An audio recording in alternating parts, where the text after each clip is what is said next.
Major Afnan Sadiq গুনে গুনে আমার থেকে 12 বছরের বড়। তোমরা ওই বয়স্ক লোকটার সাথে আমার বিয়ে দাও কি করে? মেয়ের মুখে এমন কথা শুনে রান্নাঘর হতে দৌড়ে আসে অর্পিতা বেগম। সাথে সাথে বলে ওঠে, অন্তরা, তুই কি পাগল হয়েছিস? আস্তে কথা বল। কেন? আসতে বলার কি আছে? ওনারা পাশের রুমে আছে, তাড়াতাড়ি শাড়িটা পরে ফেল। আর একটাও কথা বলবি না তুই। অন্তরা এবার বেশ বিরক্ত হয়। মাত্র কোচিং থেকে এসেছে, এখন এসব। তার মা এই ছেলের কথা অনেকদিন যাবতই বলেছে তাকে, তবে সে তোয়াক্কা করেনি। তবে সত্যি সত্যি যে বাড়ি অবধি নিয়ে আসবে কে জানতো। মা, আর 2 মাস পর অ্যাডমিশন, আর এখন বিয়ের কথা তুলো কিভাবে তুমি? কেন, সমস্যা কোথায়? আমাদের সাত কপালের ভাগ্য এত বড় একজন অফিসারের বিয়ের প্রস্তাব নিয়ে এসেছে তোর কাকি। অন্তরা ভ্রু কুঁচকে মায়ের দিকে তাকিয়ে থাকে। যেই কাকে একটা ভালো থ্রি-পিস পেলে আগে নিজের মেয়েকে পড়িয়ে তারপর অন্তরাকে দেখতে দেয়, সে কিভাবে এত ভালো ছেলে পেয়ে নিজের ভার্সিটি পড়ুয়া মেয়ের জায়গায় তাকে বিয়ে দিতে চাচ্ছে। অন্তরার ছোট মাথায় তার ষষ্ঠ ইন্দ্রিয় তাকে নাড়া দিচ্ছে, বারবার বলছে, অন্তরা বেবি, কুছ তো গড়বড় হ্যায়। শোন, ছেলের বাবা বলেছে মেয়ে পছন্দ হলে 1 সপ্তাহের মধ্যে বউ করে নিয়ে যাবি। ছেলের হাতে বেশি দিন ছুটি নেই। কি? তবে সোনা গয়না কোনো কিছুর কমতি হবে না। রাজি হয়ে যা মা আমার। তোর কাকার উপর পড়ে পড়েই তো খাচ্ছিস। এবার যদি একটু দায় সারতে পারি, ছেলেটা খুব ভালো। অন্তরার বেশ খারাপ লাগে কথাটা শুনে।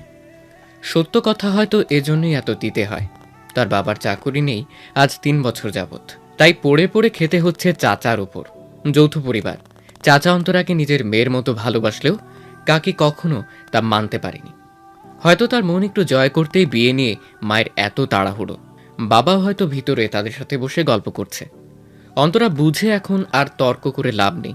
সেও শাড়ি পরে মায়ের সাথে ভিতরে চলে যায়। বিসমিল্লাহির রহমানির রাহিম। এত জোরে বলল যে সবাই হা করে তাকিয়ে আছে। বোকা বনে চলে গেল অন্তরা। এটা কি করলো? সারা জীবন ফেসবুকে এমন মজার ঘটনা শুনে কত হাসতো সবার ওপর, আজ নিজেই এই ভুল করে বসলো। অতি আবেগে সালামের জায়গায় বিসমিল্লাহ। আজ মায়ের খুন্তির বাড়ি একটাও নিচে পড়বে না। না মানে আসসালামু আলাইকুম। উপস্থিত সবাই অট্ট হাসিতে ফেটে পড়ে। লজ্জায় নাক কেটে যাচ্ছে অন্তরার। অন্তরার বাবা মাও বেশ বিব্রতকর পরিস্থিতিতে পড়ে গিয়েছে। অন্তরার মা বলে ওঠে, আসলে প্রথমবার তো একটু ঘাবড়ে গেছে। না, সমস্যা নেই, ছোট মানুষ, ওকে এদিকে এনে বসান। পাত্রের বাবা আরিফুল ইসলাম কথাটি বলে ওঠেন। তিনি রিটায়ার্ড আর্মি অফিসার। ছেলের জন্য অন্তরাকে আগে থেকেই পছন্দ ছিল তার। একদিন মার্কেটের সামনে দাঁড়িয়ে নিজের গাড়ির জন্য অপেক্ষা করছিল সে। তখনই অন্তরাকে দেখে রাস্তার কিছু পথ শিশুকে খাবার কিনে দিতে। তখনই ঠিক করে ফেলেন এই মিষ্টি মেয়েটাকে বাড়ির বউ করবেন। অবশ্য ঠিকানা বের করে এই অবধি আসতে খুব ঝামেলাও হয়েছে, সে আর এক ব্যাপার। ওকে দাঁড় করিয়ে রেখেছেন কেন আন্টি? বসতে বলুন। আফনানের পাশে বসা সুন্দর মেয়েটা বলে উঠল। পরে নানান জিজ্ঞাসাবাদে বোঝা গেল মেয়েটির নাম রোদেলা, আফনানের বড় বোন। দু পরিবারই নানান বিষয়ে কথা বলতে থাকলো। এই পুরো সময় অন্তরা একবারও চোখ তুলে তাকিয়ে দেখেনি পাত্রের দিকে। শেষে সবার সবকিছু পছন্দ হলে আফনানের বাবা বলে ওঠেন, তো এবার ছেলে মেয়েকে আলাদা কথা বলতে দেওয়া উচিত একটু। অন্তরার মা না করতে যাবে তখনই অন্তরার বাবা ইশারায় তা করতে মানা করেন। তার বিশ্বাস রাগের মাথায় মেয়ে এমন কিছু করবে না যাতে তার সম্মানহানি হয়। অন্তরাকে তার মা বলল, যা, আফনান বাবাকে নিয়ে ছাদে থেকে ঘুরে আয়। অন্তরা উঠে তাই করল। অন্তরাদের বাড়ির ছাদে তেমন রোদ পড়ে না। বাড়ির ছাদে বড় বড় ফলের গাছ লাগিয়েছে তার মা। অন্তরাও শখ করে ছোট ছোট ফুল গাছ দিয়ে ভরে ফেলেছে ছাদটাকে। দূর থেকেও সবার তাদের বাড়ির ছাদটা চোখে পড়বে। নীরবতা ভেঙে আফনানি বলে উঠল, বিয়েটা আমার পক্ষে করা সম্ভব নয়, আপনি বিয়েটা ভেঙে দিন। এই প্রথম পাত্রের কণ্ঠ শুনে তার চেহারার দিকে তাকালো অন্তরা। সাথে সাথে থমকে যায়। লম্বা চওড়া সুঠাম দেহের এই পুরুষটির সাথে তার বিয়ে? পুরুষ মানুষ এত সুন্দর হয় নাকি? সে নিজের শ্যামলা বর্ণের, না ফর্সা না কালো। তবে ছেলে একদম ফর্সা, সাথে মুখের চাপ দাড়ি আর এই উঁচু নাকটা যেন তার সৌন্দর্য কয়েক গুণে বাড়িয়ে দিয়েছে। এই হ্যান্ডসাম ছেলের সাথে আমার বিয়ে? এর বয়স 30। নিজেকে নিজে প্রশ্ন করে অন্তরা, তবে কোথায় যেন দেখেছে মনে হয়। হঠাৎ মনে পড়ে সেই আর্মি ক্যাম্পের পাশে ঘটনা। সাথে সাথে চিল্লিয়ে বলে ওঠে, হে, আপনি সেই আর্মিটা না? ওই যে আমাকে বাঁচিয়েছিলেন। আপনার অন্তরার দিকে তাকায়। মেয়েটার স্মরণ শক্তি ভালো, এতদিন মনে রেখেছে। তবে আপনার চেহারা দেখে অন্তরা কিছু বুঝতে পারছে না। অন্তরার সেই দিনের কথা তার মনে আছে কিনা, বা তার অন্তরাকে এখন দেখে পছন্দ হয়েছে কিনা ইত্যাদি কিছুই বোঝা যায় না ওকে দেখে। চোখ মুখ বেশ শক্ত করে রাখে। অন্তরা মনে মনে ভাবে, মানলাম বড় কোনো অফিসার, তবে তার ব্যক্তিত্ব থাকবে তার কাজের ক্ষেত্রে, এখানে কেন? তারপর মনে পড়ল একটু আগে না সে বলল বিয়ে ভাঙতে। অন্তরা জিব্বায় কামড় দিয়ে ভাবল, অন্তরা হঠাৎ আপনানের শার্টের কাঁধের অংশটা একটু টেনে নিজের কাছে নিয়ে আসলো। আপনার ভ্রু কুচকে তাকাতেই অন্তরা ফিসফিসিয়ে বলে ওঠে, আমি বিয়ে ভাঙবো না। আপনার সমস্যা হলে আপনি না করেন। আমি এখন নিচে গিয়ে মাকে বলবো ছেলে 100-তে 100, আমি একেই বিয়ে করব। আপনার এবার বেশ বিরক্ত হয়। মেয়েটা নিজেও জানে না যে সে কত বড় হিংস্র জন্তুদের গুহায় পা বাড়াচ্ছে। তবে এই মেয়েকে বুঝিয়েও লাভ হবে বলে আপনাদের মনে হচ্ছে না। এদিকে অন্তরা খুশি মনে নাচতে নাচতে নিচে যেতে থাকে। কেউ নিজের বিয়েতে এত খুশি হয় এই মেয়েকে না দেখলে আপনার বুঝতো না। একটা হালকা গোলাপি শাড়ির কুচিগুলো ধরে লাফিয়ে লাফিয়ে সিঁড়ি বেয়ে নামছে অন্তরা। লম্বা সিল্কি চুলগুলো বাতাসে উড়ছে। আপনার চোখ সরিয়ে নেয়। পেছন পেছন নামতে নামতে নিজেকে বলে, পাশের ফুলগাছ হতে দুটো লাল প্রজাপতি পরস্পর খেলা করতে করতে উড়ে গেল। দুপুরের প্রচণ্ড গরমে বাস স্ট্যান্ডে রোদে দাঁড়িয়ে আছে রোদেলা। গরমে ঘেমে অবস্থা বেহাল। বারবার ঘড়ির কাঁটার দিকে তাকাচ্ছে। আজ হয়তো অফিস যেতে দেরিই হয়ে যাবে। কপালের ঘামে ভিজে যাওয়া চুলগুলো কানের পিছে গুঁজে দেয়। সেফটি ডিউটির এই এক সমস্যা। যারা দুপুর 2টো থেকে রাত 8টা পর্যন্ত ডিউটি করে তাদেরই জ্যামে আটকানো। বাস না পাওয়া, এসব সমস্যা ফেস করতে হয়। এক মুহূর্তের জন্য যারা রেগুলার বাসে যাতায়াত করে তাদের জন্য খারাপ লাগে রোদেলার। পরক্ষণেই মনে পড়ে হাতের সময় নেই, তাই স্ট্যান্ড পার হয়ে অফিসের দিকে হাঁটতে থাকে। আজই গাড়িটা নষ্ট হতে হলো। একটা গাড়ি নিয়ে বাকি সবাই গিয়েছে আফনানের বিয়ের মার্কেট করতে, আর একটা নিয়ে রোদেলা রওনা হচ্ছিল। তখনই দেখে গাড়ির সমস্যা। না চাইতেও বাসে যেতে হবে আজ। চাকরিটা যেন কোনোভাবে না যায়। মাত্র কলেজ পাশ করে চাকরি যে পেয়েছে এটাই অনেক। যদিও বাড়ির কেউই চায় না সে এসব করুক, তাদের তো টাকা পয়সার অভাব নেই। তবে রোদেলার একটাই কথা, সে স্বাবলম্বী হবে। তবে রোদেলার স্ট্যান্ডের কিছুটা দূরে আসতেই একটা বাস পাওয়া গেল। দূর থেকে আসতে দেখে রোদেলা হাত নাড়ালো। যাক, অফিস যেতে বেশি দেরি হবে না। বাস এসে থামলো। রোদেলা উঠে দেখে বাস পুরো ভর্তি। মেয়েদের সিটেও ছেলেরা বসে আছে। তবে এসব লোকদের সাথে কথা বলতে গেলে ফ্যামিলিস্ট ট্যাগ লাগিয়ে দেবে। তাই অযথা কথা না বলে রোদেলা সিট খুঁজতে লাগলো। একদম পেছন হতে 2 সারির সামনে একটা সিট ফাঁকা আছে। তবে পাশে একটা ছেলে বসা। শ্যামলা গায়ের রঙের ছেলেটির গায়ে গাঢ় নীল রঙের শার্টটা বেশ বাজে দেখাচ্ছে। শ্যামলা হয়ে এই রং পড়েছে এজন্য নয়, ঘেমে একাকার হয়ে আছে। তার উপর আবার আরামসে সিগারেট টানছে। শার্টের কয়েকটা বোতাম খোলা, চুলগুলো বেশ এলোমেলো, বখাটে বখাটে দেখাচ্ছে। রোদেলা পাশে বসবে কিনা দ্বিধা দ্বন্দ্বে পড়ে গেল। আফা সইরা যান, যাত্রী উঠবা। কন্ট্রাক্টরের গলার আওয়াজে তাড়াতাড়ি সামনে এগোতে থাকে রোদেলা। ছেলেটার পাশে গিয়ে দাঁড়ায়। একটু ভেতরে যান, আমি বসবো। রোদেলার কণ্ঠ পেয়ে উপরে তাকায় ছেলেটা। নাম তার ইয়াসিন। পা থেকে মাথা অবধি রোদেলাকে দেখে বলে, আপনি ভিতরে যান। ইয়াসিন উঠে বাহিরে আসে। রোদেলার কাছে ছেলেটিকে বেশ অভদ্র মনে হয়। মেয়ে মানুষ দেখেও নিজের সিট ছাড়তে চাচ্ছে না। বিগড়ে যাওয়া মেজাজ নিয়ে জানালার পাশে সিটটায় বসে। সবার এই সিট ভালো লাগলেও তার জানালার পাশে বসতে ভয় হয়। এর কারণও অবশ্য আছে।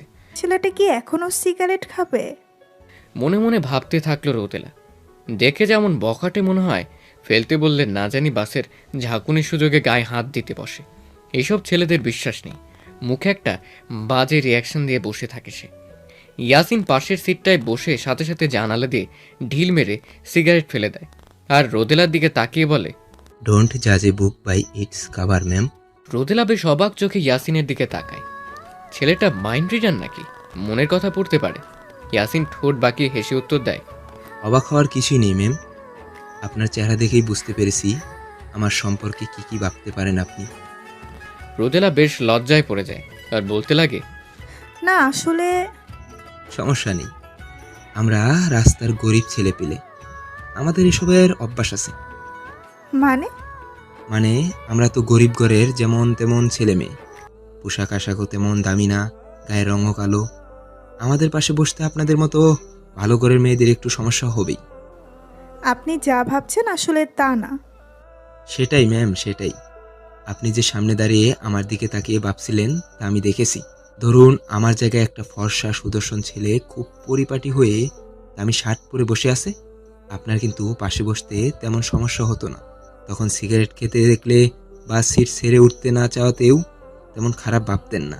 এটা আসলে হিউমার সাইকোলজির একটা ব্যাপার, আপনার দোষ নেই।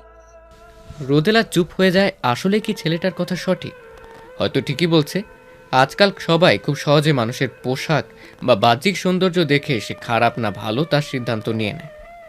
রোদেলা হয়তো তেমন কিছুই করেছে। সে নিজের কৃতকর্মের লজ্জা পেয়ে বলল, সরি। সরি বলার কিছু নেই ম্যাম। আমি আপনাকে ভিতরে সিটে বসতে বলেছি কারণ একটু পর বাসে ভিড় বাড়বে, তখন দাঁড়িয়ে থাকার অজুহাতে অনেকে হয়তো আপনাকে স্পর্শ করত, সেটা মনে হয় ঠিক হতো না, এজন্য। জি ধন্যবাদ। আর বারবার ম্যাম ডাকার প্রয়োজন নেই। আমার নাম রোদেলা। রুলস নাম্বার 1 ফর গার্লস, 2 মিনিটের কথাতেই কাউকে ভালো মনে হলেই নিজের পরিচয় বলতে নেই। রোদেলার কিছু বলে না, অন্যদিকে ফিরে বাহির দেখতে থাকে। ছেলেটার কথায় তাকে বেশ শিক্ষিত ভালো পরিবারের মনে হয়। রোদেলা ভাবে কি অল্প কথায় রোদেলাকে বাজিমাত করে ফেলল লোকটা। ইন্টেলিজেন্ট। তবে সাথে সাথেই খেয়াল হলো ছেলেটা তাকে ম্যাম ডাকার কারণও আছে। ছেলেটার বয়স 27 কি 28 হবে, তার থেকে প্রায় 5 বছরের ছোট। আর তার বয়স। বাসের জানালার কাছে নিজের প্রতিবিম্ব দেখে একটা তাচ্ছিল্যের হাসি হাসল রোদেলা। যতই স্মার্টভাবে চলাফেরা করুক, চেহারার হালকা ভাঁজ, চোখের নিচের কালো দাগ, সব কিছুই যেন তার 32 বছর বয়সের সাক্ষ্য দিচ্ছে। কথায় আছে মেয়েরা 20তে বুড়ি। সে হিসেব করতে গেলে তার এখন অনেক বয়স। এখন হয়তো স্বামী সন্তান নিয়ে তার ঘর করার কথা ছিল, অথচ সে কি করছে? একটা দীর্ঘশ্বাস ফেলে সিটে হেলান দিয়ে চোখ বন্ধ করে রোদেলা নিজের জীবনে ঘটে যাওয়া সব কিছুর হিসেব মেলাতে থাকে। সবটা এমন না হলেও পারত।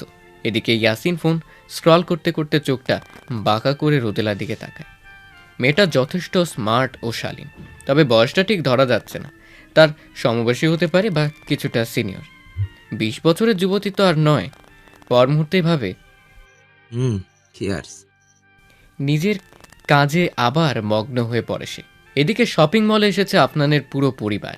তার বাবা, ফুপু, ফুপাতো ভাই সায়েম আর এক চাচাতো বোন দিয়া। অ্যাডজাস্ট ফ্যামিলি ওদের। সবাই এক বাড়িতেই থাকে। ফুপা মারা যাওয়ার পর ফুপুও ওদের সাথে থাকে। এখন সবার উদ্দেশ্যে বিয়ের মার্কেট। অন্তরাকেও সাথে নিয়ে এসেছে। তার পছন্দেরও তো একটা ব্যাপার আছে। সাথে তার কাকাতো বোনও এসেছে। ফারিয়ার নাম। খুব গায়ে পড়া স্বভাবের, এজন্য আপনার মুখ আরও গোমরা হয়ে আছে। ভাবতে অবাক লাগে তার একটা থ্রেট শুনে বড় বড় সন্ত্রাসদের অবস্থা খারাপ হয়ে যায়। তার পুরো আর্মি ক্যাম্পে যথেষ্ট সুনাম আছে, সবাই তাকে কত সম্মান করে, অথচ বিয়ের ব্যাপারে তার হাত পা বাঁধা। না চাইতেও এসব শপিং ঝামেলার মধ্যে পড়তে হচ্ছে। এদিকে কিছুদিন পর কত গুরুত্বপূর্ণ মিশনে তার যেতে হবে, সেসব নিয়ে আর এক চিন্তা। সে আর পারছে না। সবাই যখন সব কাপড় দেখতে ব্যস্ত, সে এসব ঝামেলা থেকে বাঁচতে কিছুটা দূরে গিয়ে দাঁড়ায়। অন্যদিকে তাকে কিছু একটা ভাবতে থাকে। হঠাৎ মনে হয় পিছে কেউ আছে, আর তখনই শুনতে পায় সেই বিখ্যাত লাইন, এ কি রন বাজা বাজে ঘন ঘন, ঝনে রন রন রন ঝন ঝন। তাকিয়ে দেখে অন্তরা সব কয়টা দাঁত বের করে দাঁড়িয়ে আছে। আপনার বিরক্ত মুখ নিয়ে বলে, এখানে কি? সে কি দমকি দমকি ধমকি ধমকি, দামা দ্রিমি দ্রিমি, গমকি গমকি। কি সব বলছো? কবিতা। ভাবলাম একা বোর হচ্ছেন, তাই আবৃত্তি শোনাতে আসলাম। ফর গড সেক যাও প্লিজ, কেউ দেখলে ইতস্তত ফিল হবে। আর কবিতা শুনতে চাচ্ছি না, যাও। ওঠে চোটে চোটে, ঠোঁটে লোটে ফোট। আপনার হঠাৎ অন্তরার মুখ এক হাত দিয়ে চেপে ধরে। অন্তরা কিছু বুঝে ওঠার আগেই অন্য হাত দিয়ে টেনে পাশেই এক ড্রেস চেঞ্জিং রুমে ঢুকিয়ে দরজা লাগিয়ে দেয়। জায়গাটা খুব ছোট। অল্প সময় এত কিছু হওয়ায় অন্তরা কিছুটা স্থির হয়ে গিয়েছে। আপনার সামনে এগোতে থাকে। অন্তরা অবুঝের মতো মুখ করে পিছোতে পিছোতে একদম দেয়ালে আয়নায় গিয়ে ঠেকে। আপনার এক হাত ওর পকেটে রেখে অন্য হাত আয়নার উপর রাখে। অনেকটা ঝুঁকে পড়ে অন্তরার উপর। ভয়ে চোখ মুখ বন্ধ করে ফেলে অন্তরা। আপনার তো মোটেও অমন ছেলে না, ভদ্র দায়িত্ববান একজন পুরুষ। কি করতে চলেছ? জেনে বুঝে বিষধর সাপ পালতে চাইছো মেয়ে? ছবল খেয়ে টিকতে পারবে তো? মানে? I can be the most dangerous human you have ever seen. আপনার কথা শুনে চোখ মেলে তাকায় অন্তরা। কি বোঝাতে চাইছে উনি? আপনার পকেট থেকে একটা হাত বের করে অন্তরার বাম গালের উপর আলতো করে ছোঁয়ায়। বৃদ্ধা আঙ্গুল ঠোঁটের উপর রেখে কিছুটা নাড়তে থাকে। এই স্পর্শে অন্তরার ঠোঁটগুলো বারবার কেঁপে উঠছে। অন্তরার কি হলো কে জানে, হঠাৎ ডুকরে কেঁদে উঠল। আপনার এক ঝটকায় ওর থেকে একদম দূরে সরে যায়। সে চেয়েছিল মেয়েটা ভয় পাক, ওকে খারাপ ভেবে বিয়ে ভেঙে দিই, এতেই ওর মঙ্গল। তবে এতটা ভয় পেয়ে কেঁদে উঠবে তা ভাবেনি। তবে আপনার কিছু বলার আগে অন্তরা বলে ওঠে, wow, I love dark romance. আপনি চাইলে আমাকে ছুরি দিয়ে কেটেও ফেলতে পারেন, আমি কিচ্ছু মনে করব না। আপনার ওর কথা শুনে বোকা বনে চলে যায়। কি করতে চাইলো আর হলোটা কি? মেয়েটা কি পাগল? পুরো পরিকল্পনা ভেস্তে যেতে দেখে রাগে দরজা খুলে বেরিয়ে যেতে নিলেই দেখে ফুফাতো ভাই সায়েম দাঁড়িয়ে। এই ছেলে যে পাজি না জানি এখন কি বলে। এদিকে সায়েম উকি মেরে দেখে ভিতরে অন্তরাও আছে। বড় বড় চোখ করে আপনানের দিকে তাকায়। আপনার বিরক্ত মাখা মুখ নিয়ে বলে, কি ডিস্টার্ব করলাম মনে হয়? তুই যা ভাবছিস তেমন কিছু না। হাই হাই গো, আমগো এ বড় ভাই গুমরো মুখ বাইরে আমরা করলা ভাবছিলাম, এ দেখি মিষ্টি কুমড়া আমগো থেকে 2 ধাপ আগাইয়া আছে। বেশি বকছিস কিন্তু। সায়েম কিছু না বলে একটা ভোঁ দৌড় লাগায়। আপনারও একবার অন্তরার দিকে তাকিয়ে সায়েমের পিছিয়ে তাড়াতাড়ি যেতে থাকে। না জানি ছেলে সবার সামনে কিছু বলে বসে।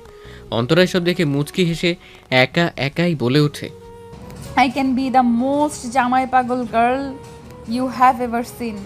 সারাদিনের ক্লান্তি শেষে রাতে বাসায় ফিরেছে রোদেলা। দেখে ড্রয়িং রুমে বসে সবাই বিয়ের কেনাকাটা দেখছে। রোদেলা পাশ কাটিয়ে চলে যেতে নিলে দিয়ার চোখে পড়ে, আপু দেখে যাও, সব কিনেছি আমরা, তুমি তো আসলে না। রোদেলা মলিন হেসে যেই না কাছে যেতে নিল, তখনই এক মাঝবয়সী মহিলাকে বসে থাকতে দেখে থমকে দাঁড়ালো। আর কত বছর এই মানুষটা তার সাথে ভালো করে কথা বলে না। সম্পর্কে সে রোদেলা আর আফনানের মা। এখন রোদেলা গেলে সে উঠে যাবে। রোদেলা যেতে নিয়েও যায়নি, চুপ করে সিঁড়ি বেয়ে উপরে চলে গেল। উপস্থিত সবাই বিষয়টা দেখে মনমরা হয়ে যায়। তবে কারো কিছু করার নেই। রুমা বেগমের মুখের উপর কথা বলার সাহস এ বাড়ির কারণেই। তাকে এত বুঝিয়েও মা মেয়ের সম্পর্ক ঠিক করা যায়নি। এখন একভাবে সবাই সব আশায় ছেড়ে দিয়েছে। অথচ এসবে রোদেলার কোনো দোষই ছিল না। তবে আপনানের বিষয়টা চোখে ঠিকই পড়েছে। নিজের মুঠি শক্ত করে সে একাই বলে ওঠে, ডোন্ট ওয়ারি রোদাপু, তোর সাথে যারা অন্যায় করেছে প্রত্যেককে আমি নিজ হাতে শাস্তি দিব। Just wait and see. এমন সময় হঠাৎ আননোন নাম্বার থেকে আপনানের ফোনে একটা কল আসলো। আপনার কল ধরতে বাড়ির বাইরে বেরিয়ে হাঁটতে হাঁটতে গ্যারেজের সামনে চলে আসে। কলটা রিসিভ করতেই কেউ বলে ওঠে, কেমন আছেন মেজর আফনান সাদিক? জি, কে বলছেন? ওপাশ থেকে হু হু করে হাসির আওয়াজ শোনা গেল। লোকটা আবার বলে উঠল, এত তাড়াতাড়ি ভুলে গেলে মাই ডিয়ার জুনিয়র? জুনিয়র শব্দটা শুনে আপনার বুঝে গেল ফোনের অপর প্রান্তিকে। রাগে তার মুখ চোয়াল সব শক্ত হয়ে উঠল। ফর্সা ঘাড়ের প্রতিটা রগ যেন দেখা যাচ্ছে। সে জোরে জোরে নিঃশ্বাস নিয়ে নিজেকে শান্ত করার চেষ্টা করে। কি হলো মিস্টার দেশপ্রেমী, খুব পুরনো স্মৃতি তাড়া করছে মনে হয়? চুপ জানোয়ারের বাচ্চা, তোর মতো কুত্তার বাচ্চারা দেশ ও দশের শত্রু। এই দেশের মাটিতে বড় হয়ে তোরা এই দেশেরই ক্ষতি করিস, এ দেশের বোনদের ইজ্জত নিস আর দেশের মাঝে মাদক ছড়াস। হা হা হা, আপনান তোর রাগ জেদ এখনো তোর বাচ্চাকালের মতোই আছে। শুনলাম বিয়ে করতে যাচ্ছিস, একটু সাবধানে রাখিস তোর বউকে বিয়ের পর, না জানি তোর বোনের মতো। চুপ, একদম চুপ। আর একটা কথা বললে আমি এক্ষুনি তোর আড্ডাখানায় এসে তোকে জানে মেরে মাটিতে পুঁতে ফেলবো। আমাকে আর কত হাসিবি বলতো? পুরনো সব ভুলে গেলি নাকি? তুই শুরু থেকে একটু বেশি দেশের প্রতি টান দেখাস, যার ফল তোর বউ। রিদওয়ান, আর একটা কথা বললে তোর জিভ আমি ছিঁড়ে ফেলবো। রিদওয়ান হাসতে হাসতে কল কেটে দেয়। আপনার নিজের রাগকে কন্ট্রোল করতে না পেরে গাড়ির কাঁচের উপর সজোরে একটা ঘুষি মারে। কাঁচ ভেঙে হাতের নানান জায়গায় ঢুকে যায়। টপ টপ করে রক্তের ফোঁটা বেয়ে বেয়ে পড়তে থাকে। কোনোভাবে নিজেকে সামলে সবার চোখ ফাঁকি দিয়ে দোতলায় নিজের রুমে চলে যায়। ফোনের গ্যালারি থেকে একজনের ছবি বের করে বলতে থাকে, বলেছিলাম মেয়ে দূরে থাকতে, থাকলে না তো প্রেমের দহনে নিজেও পড়বে, আমাকেও পুড়িয়ে ছাই করে দিবে। আফনান ভাবতে লাগলো খুব দ্রুত মিশনটার প্রস্তুতি নিয়ে তা সফল করতে হবে। ল্যাপটপটা হাতে নিয়ে দ্রুত হেড অফিসে একটা মেইল পাঠালো। সে তার ছুটি আরও 2 দিন কমিয়ে ফেলতে চাচ্ছে। বিয়ের পরদিনই সে আর্মি ক্যাম্পে ব্যাক করবে। আর যে হাতে উপায় নেই, ওখান থেকে লোক দিয়ে নজর রাখতে হবে বাড়ির ওপর। উফ, একসাথে এতজনের জীবন সামলাতে গিয়ে হিমশিম খেতে হচ্ছে আপনাকে। অজু করে নামাজের পাটি বিছিয়ে বসে পড়ল।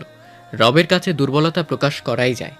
দুহাত ওই আল্লাহর পানে মেলে চাইতে লাগলো সবকিছু, যেন তার মনোবল আরও শক্ত হয়।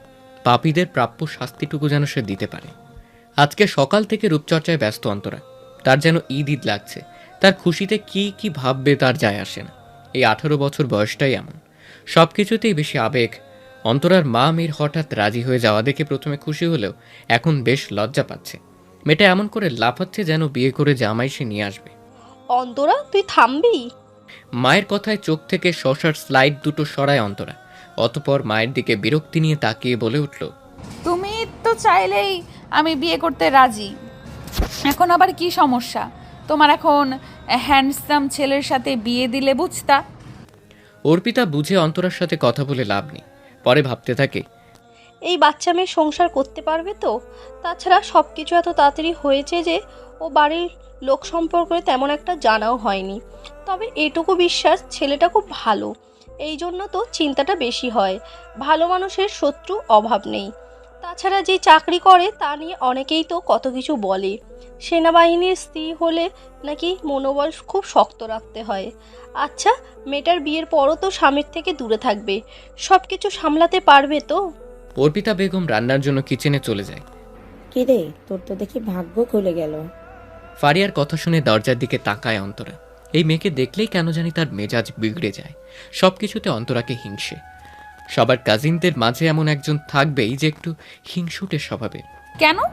তোরটা তো সব কিছুতেই আমার থেকে বেশি আছে, এই একটা জায়গায় না হয় একটু পেলামই। ফারিয়ার যেন কথাটা ভালো লাগলো না। সে অন্তরার পাশে গিয়ে বসলো। তা সব জেনে বিয়ে করতে যাচ্ছিস তো? কি জানবো, আজব। তার মানে তুই কিছুই বুঝিস না, এখনো বাচ্চাই আছিস। কি বলতে চাইছিস বলতো? তেমন কিছু না, শুধু বললাম দেখিস আবার বিয়ের পরের দিনও তোকে জাগতে ফেলে না যায়। আর্মিরা নাকি একটু আনরোমান্টিক টাইপের হয়, দেশের চিন্তায় পরিবারের খেয়ালই থাকে না। তুই কয়জন আর্মিকে চিনিস যে এত কথা বলছিস? আর তাছাড়া এটা তো গর্বের বিষয়। এই জন্য পুলিশের বড় বড় সাফল্যের পর তাদের স্ত্রীদেরও সম্মানের চোখে দেখা হয়। তুই বুঝবি না। বেশি ইমোশনাল হয়ে যাচ্ছিস না তুই? হলাম। আচ্ছা, তুই কখনো কারো প্রেমে পড়েছিস? না, মানে টাইম পাস তো করেছিস জানি। সত্যিকারের কারো কথা মনে হয়েছে যাকে নিয়ে পুরোটা জীবন থাকা যায়? না, কেন? তুই একদিনই ওই ছেলের প্রেমে পড়েছিস বুঝি? একদিনের নয় প্রিয়, আরও কাহিনী আছে।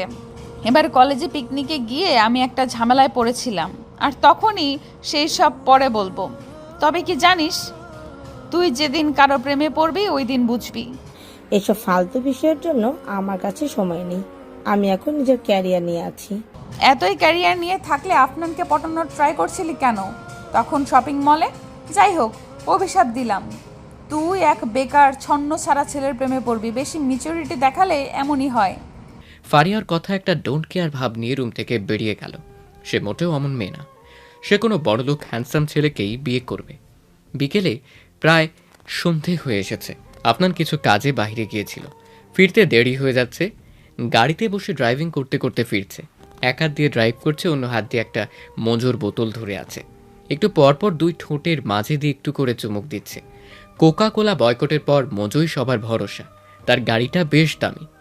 বাটন ক্লিক করাতে উপরের ছাদটা সরে গিয়ে ভাঁজ হয়ে যায়। সন্ধ্যার আগ মুহূর্তে আবহাওয়াটা খুব সুন্দর থাকে। একটা মিষ্টি বাতাস বয়ে বেড়াচ্ছে চারিদিকে। আকাশের রংটা এখন একদম লাল, একটু তো উপভোগ করাই যায়। শরীরের সাদা শার্টটা সামনের 2 বোতাম খোলা, একটু পরপর যখন বোতলে চুমুক দিচ্ছে দেখতে বেশ আকর্ষণীয় লাগছে আফনানকে। রাস্তার পাশ দিয়ে অনেকে বসে এই সময় আড্ডা দেয়, ফাস্ট ফুডের খাবার খায়। আফনানের গাড়ি আর রূপ দেখে যে কোনো মেয়ে একবার হলেও এদিকে তাকাতে বাধ্য। আফনান অবশ্য এসবে কোনো পাত্তা না দিয়ে শান্তিতে ড্রাইভ করতে থাকে আর ভাবে, কয়েকটা দিন একটু সহ্য করে নিও, আমি কথা দিচ্ছি খুব তাড়াতাড়ি সব কিছু ঠিক করে দিব। আমাকে তো ঠিক করতেই হবে। এদিকে আফনানের বাড়িতে ছোট করে গায়ে হলুদের অনুষ্ঠান করা হয়েছে।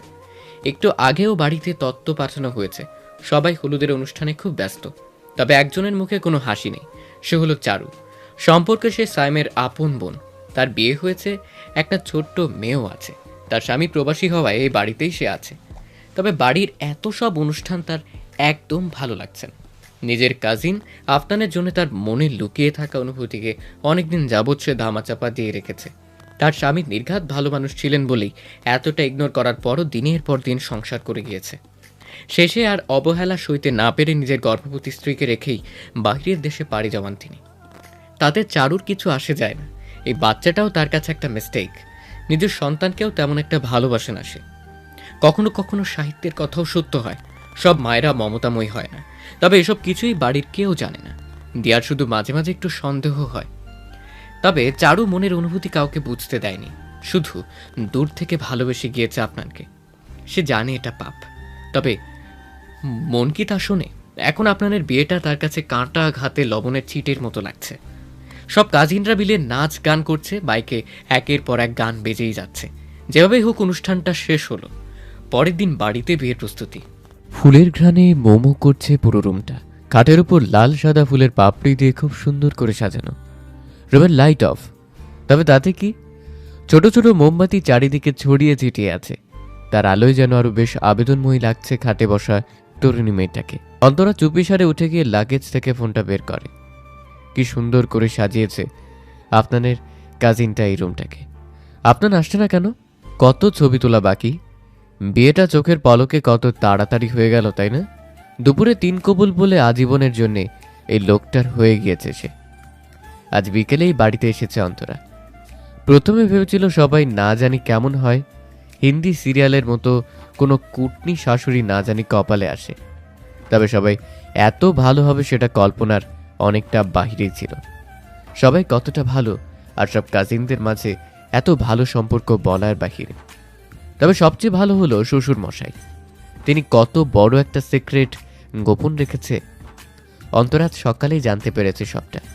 প্রথমে তার চাচি নিজের মেয়েকেই জোর করে নিতে বলেছিল আরিফুল ইসলামকে, তবে তিনি তার কথায় অনড় ছিলেন। টাকা লেনদেনেরও ব্যাপার ছিল। ভাগ্যিস এসব কথা কেউ জানেনি, এমনকি সাথে ও বাড়ি থেকে ফারিয়াকে আসতে দেখেও কিছু মনে করেনি। এমন সময় দরজায় আওয়াজ আসে, বাহিরে চেঁচামেচি হচ্ছে। সবাই আপনাকে আটকে রেখেছে টাকার জন্য। অন্তর একটু নড়ে চড়ে বসে। ভাই 20,000 দিবা কিনা কও, নয়তো তোমার বউয়ের সাথে ঘুমানো হইব না আজ। সাইমের কথার সাথে সবাই একমত। দিয়া তো হাতে পার্টি স্প্রে নিয়ে দাঁড়িয়ে আছে। টাকা দিতে দেরি হলে প্রতি 10 মিনিটে একবার করে মুখে দেওয়া হবে। আপনাদের আবার এসব বাড়তি ঝামেলা একদম ভালো লাগে না। সে সাথে সাথে পকেট থেকে টাকা বের করে পুরোটাই দিয়ে দেয়। সবাই অবশ্য খুশির বদলে বেশ বিরক্ত। এই ছেলেটা এমন কেন? একটু মজাও করতে দেয় না।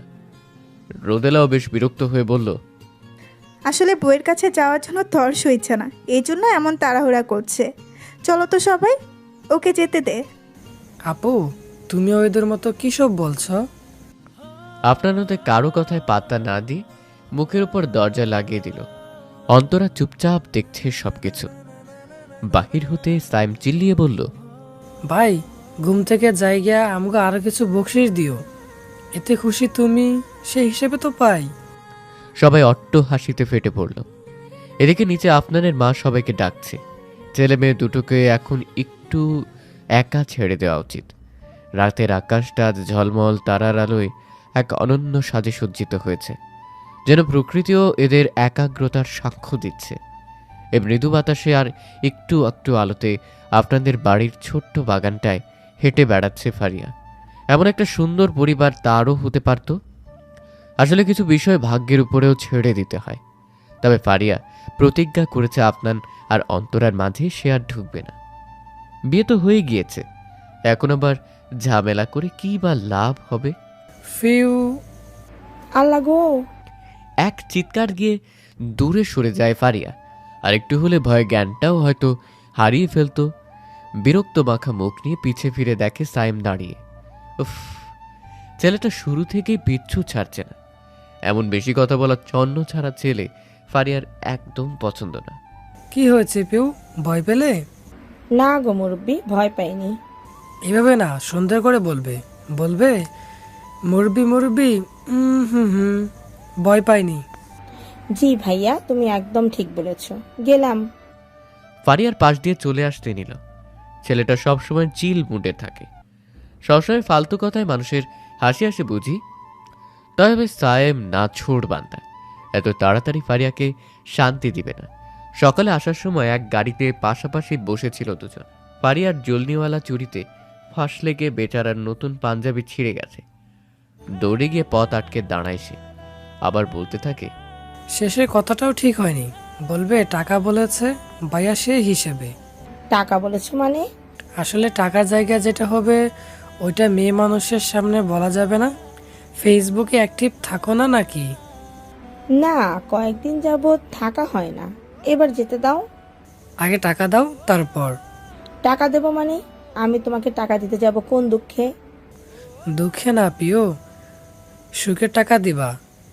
তোমার চুরির সৌন্দর্যের প্রশংসা করতে গিয়ে যে আমার পাঞ্জাবি ছিঁড়ে গিয়েছে, ভুলে গেলে নাকি? জরিমানাটা দিয়ে যাও। আপনি সামান্য পাঞ্জাবির টাকা আমার থেকে নেবেন? এত অবাক হওয়ার কিছু নেই।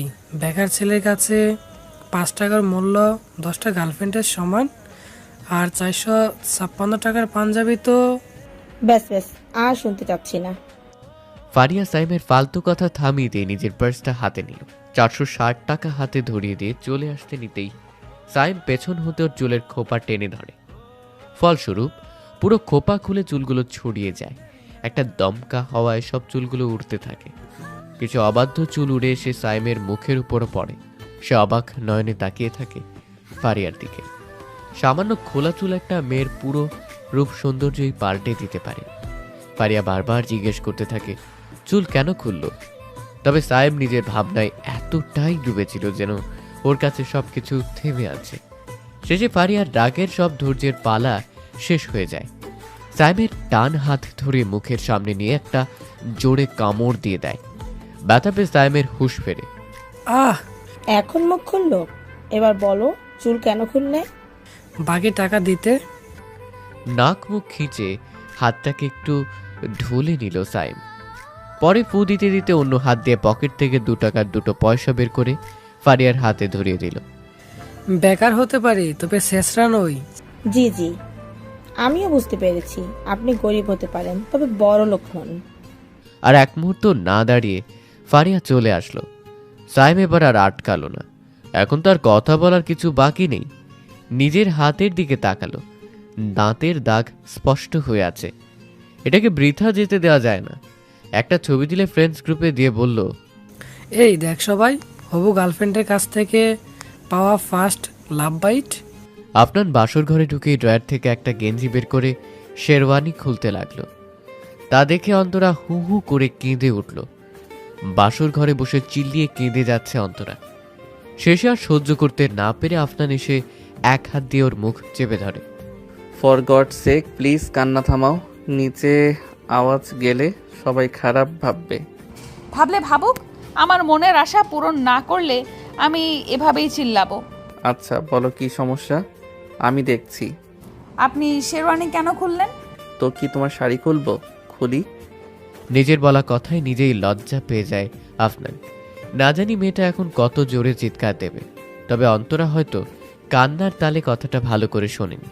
সে নিজের ফোন বের করে আফনানের হাতে ধরিয়ে দিল আর মুখ ফুলিয়ে বলতে লাগলো, জানেন, সব মেয়েদের শখ থাকে বাসর ঘরে ফুলের মাঝে বসে সুন্দর সুন্দর ছবি তোলার, জামাইকে নিয়ে কাপল পিক তোলার। কিন্তু আপনি ছবি না তুলেই জামা পাল্টে ফেলছিলেন। তুমি এই জন্য এভাবে মরা কান্না করছিলে? তা নয় তো কি। ধুর, আমি আরো ভাবলাম ভয় পাচ্ছ। ভয় কেন পাবো? অন্তরার বোকা প্রশ্নের কোনো উত্তর নেই আফনানের কাছে। মেয়েটা আসলে চিল্লায় বেশি বুঝে কম। যেসব মেয়েরা খুব চঞ্চল ওরা আসলে কিছুই বুঝে না। চুপচাপ প্রকৃতির মেয়েরা সেই তুলনায় অনেক চতুর হয়। কথায় আছে না, খালি কলস বাজি বেশি। আপনার অন্তরের হাত থেকে ফোনটা নিয়ে নেয়। শুরু করো। কি শুরু করব? আরে বোকা, পোজ নিতে বলছি, আমি বিভিন্ন অ্যাঙ্গেলে তুলে দিচ্ছি। অন্তরা তাড়াতাড়ি চোখের জল মুছে মাথার ওড়না আর শাড়িটা ঠিক করে নেয়। এসব ছবি আইডিতে ছাড়তে হবে। সে নানান স্টাইলে খাটের ফুলগুলো নিয়ে ছবি তুলতে লাগলো। কখনো কখনো টেবিলের মোমবাতি হাতে নিয়েও স্টাইল করতে থাকে। আপনারা খুব মনোযোগ দিয়ে ফটোগ্রাফারদের মতো করে ছবি তুলে দিচ্ছে আর মনে মনে ভাবছে, হে মাবুদ, মেজর আশিকের মতো প্রতিটা বিবাহিত পুরুষকে ধৈর্যের জন্য পুরস্কৃত করা উচিত। এই দিন দেখার জন্য আর্মি ট্রেনিং নিয়েছিলাম। পরে ভাবলো এটা হোমওয়ার্ক। দেখি দেখি, তাড়াতাড়ি দেন তো, ছবি কেমন উঠছে। অন্তরা লাফিয়ে খাট থেকে নেমে আফনানের কাছে গেল। ফোনটা ছু মেরে নিয়ে ছবিগুলো দেখলো। ওয়াও! জানেন, আমার বান্ধবীদের বয়ফ্রেন্ড যখন ওদের ছবি তুলে দিত, তখন ভাবতাম কবে আমার পার্সোনাল ফটোগ্রাফার হবে। প্রতিটা মেয়েরই একজন পার্সোনাল ফটোগ্রাফার থাকা লাগে। এরপর সে আফনানের শেরওয়ানি ধরে টান মেরে একদম কাছে নিয়ে আসলো। ইচ্ছে মতো সেলফি নিচ্ছে। এতটা কাছে এসে আপনার অবাক নয়নে অন্তরার দিকে তাকিয়ে আছে। মেয়েটা আসলেই খুব কিউট। আমাকে দেখা হলে কাঁধে হাত দিয়ে ক্যামেরার দিকে তাকান। এক পজিশন বারবার ভালো লাগে না, চলুন চেঞ্জ করি। অন্তরার কথায় তাড়াতাড়ি চোখ সরিয়ে নেয় আফনান। ছবি তোলা শেষ হলে অন্তরা আয়নার সামনে গিয়ে চেয়ার টেনে বসে। একটু হেল্প করুন তো, আমার মাথায় হাজার হাজার ক্লিপ, জুয়েলারি এসব খুলতে পারছি না, পুরো মাথাটা ব্যথা করছে। আফনানও কাছে এসে এক এক করে সব খুলতে থাকে। মেয়েটার মাথাটা আসলেই ব্যথা হয়ে যাওয়ার কথা। চিকন চিকন কত ক্লিপ দিয়ে আটকানো। সব শেষ করে যেই না শাড়ির পিন খুলতে যাবে, অন্তরা হঠাৎ নাড়িয়ে যায়। কি হলো? বাকিটা আমি ওয়াশরুমে একাই করতে পারবো। কথাটা বলে ড্রয়ার থেকে একটা নর্মাল সুতি শাড়ি বের করে অন্তরা বাথরুমে চলে যায়। আপনার হেসে বলে, পাগল মেয়েটা। আপনার ফোনে একটা নোটিফিকেশন আসে। আওয়াজ পেয়ে চেক করতেই তার মুখটা মলিন হয়ে যায়। কাল বিকেলের মধ্যেই ফিরতে হবে। আপনার চুপ করে বিছানায় গিয়ে শুয়ে পড়ে। অন্তরা এসে আফনানকে দেখে ভাবে ঘুমোচ্ছে হয়তো, আর বিরক্ত না করে সেও পাশে চুপটি করে শুয়ে পড়ে। একটু পর ঘুমিয়েও যায়। আপনার পাশ ফিরে ওর ঘুমন্ত চেহারার দিকে তাকিয়ে থাকে। না জানি কতদিন এই চেহারা দেখার তৃষ্ণা নিয়ে থাকতে হবে। এদিকে ফারিয়া, চারু আর দিয়ার সাথে এক রুমে শুয়েছে। সায়েম নিজের রুমে একা। সায়েম বারবার ফারিয়ার কথা ভাবছে। মেয়েটা মুখে রাগী লোক নিয়ে যতটা খারাপ সেজে থাকে ততটাও খারাপ না। কিছু কিছু মেয়েরা থাকে মুখে মধু অন্তরে বিষ। ফারিয়া তার উল্টোটা। সায়েমের কি হলো কে জানে। পুরনো গিটারটা অনেক দিন পর হাতে নিল। আজ কেন জানি গাইতে ইচ্ছে করছে। আমার আসার সময় হলে তুমি হাত ফসকে গেলে, তোমার যাওয়ার পায়তারা, আমি হয়েছে দিশেহারা। তুমি অন্য গ্রহের চাঁদ, আমার একলা থাকার ছাদ। তোমার ফেরার সম্ভাবনা আমাবস্যার জ্যোৎস্না। তোমার গোপন সবই হয়, আমার আপন মনে হয়। রাত 2টো। রোদেলা বিছানে কাতরাচ্ছে। যে কারো সাথেই ঘুমোই নেই। রাতে প্রায় প্যানিক অ্যাটাক আসে তার। ঘুমের ঘরে পুরনো স্মৃতিগুলো বারবার ভেসে উঠছে। একটা বদ্ধ লাইব্রেরি, 3-4টে ছেলে, দুজন হাত পা বেঁধে ফেলছে আর একজন নোংরা ভাষায় গালিগালাজ করছে। মারামারি। আরে ছেলেটাকে মেরে ফেলবে তো। এই থামো তোমরা প্লিজ। না। জোরে চিল্লিয়ে ঘুম থেকে উঠে রোদেলা। বারবার হাঁপাতে থাকে। কপালে বিন্দু বিন্দু ঘাম জমেছে।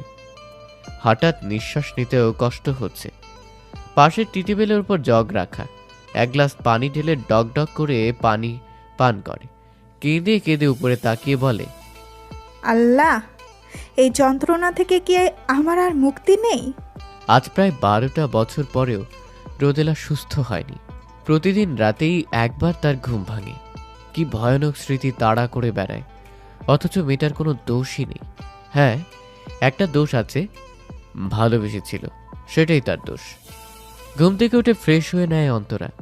ঘড়ির কাঁটা 7টা ছুঁই ছুঁই। তাকিয়ে দেখে আফনান ঘুমোচ্ছে। একটা কিউট বাচ্চার মতো লাগছে। অন্তরা নিজের ফোন হাতে নিয়ে ঘুমন্ত আফনানের ছবি তুলে নেয় অন্তরা। তারপর সিঁড়ি বেয়ে নিচে নেমে আসে। রান্নাঘরের সামনে আসতেই দেখে শাশুড়ি মা চারু সব কিছু গুছাচ্ছে। অন্তরাকে দেখেই আফনানের মা একটু হাসি বিনিময় করলো। অন্তরা কাছে এসে সালাম দিল। দিন মা, আমি করে দিচ্ছি। থাক থাক, লাগবে না, তোমারই তো সংসার, ধীরে ধীরে সব করো। এত তাড়াতাড়ি উঠতে গেলে যে? ভাবলাম একটু কাজে হেল্প করি। ভালো হয়তো মাথা চালাইতে পারো, আস্তে না আস্তে সব কিছু যে তোমারটা বুঝিয়ে দিচ্ছ। আপনাদের মা কিছু বলল না, ভাবলো মেয়েটা হয়তো বড় ভাবির সাথে মজা করছে। তবে অন্তরার একটু কেমন যেন লাগলো। ইনি আসার পর থেকে অন্তরার সাথে একটু কেমন যেন করছে। এমন সময় রান্নাঘরে রোদেলা আসলো। রোদেলাকে দেখি আপনাদের মা সেখান থেকে চলে যায়। রোদেলার মুখটা আবার মলিন হয়ে ওঠে। বিষয়টা অন্তরার নজরে এলো। রোদেলাকে নিয়ে তার মনে অনেক প্রশ্ন। এত বয়স হয়ে যাচ্ছে অথচ বিয়ে করছে না, আবার তার মায়ের সাথে কোনো কথাও বলে না।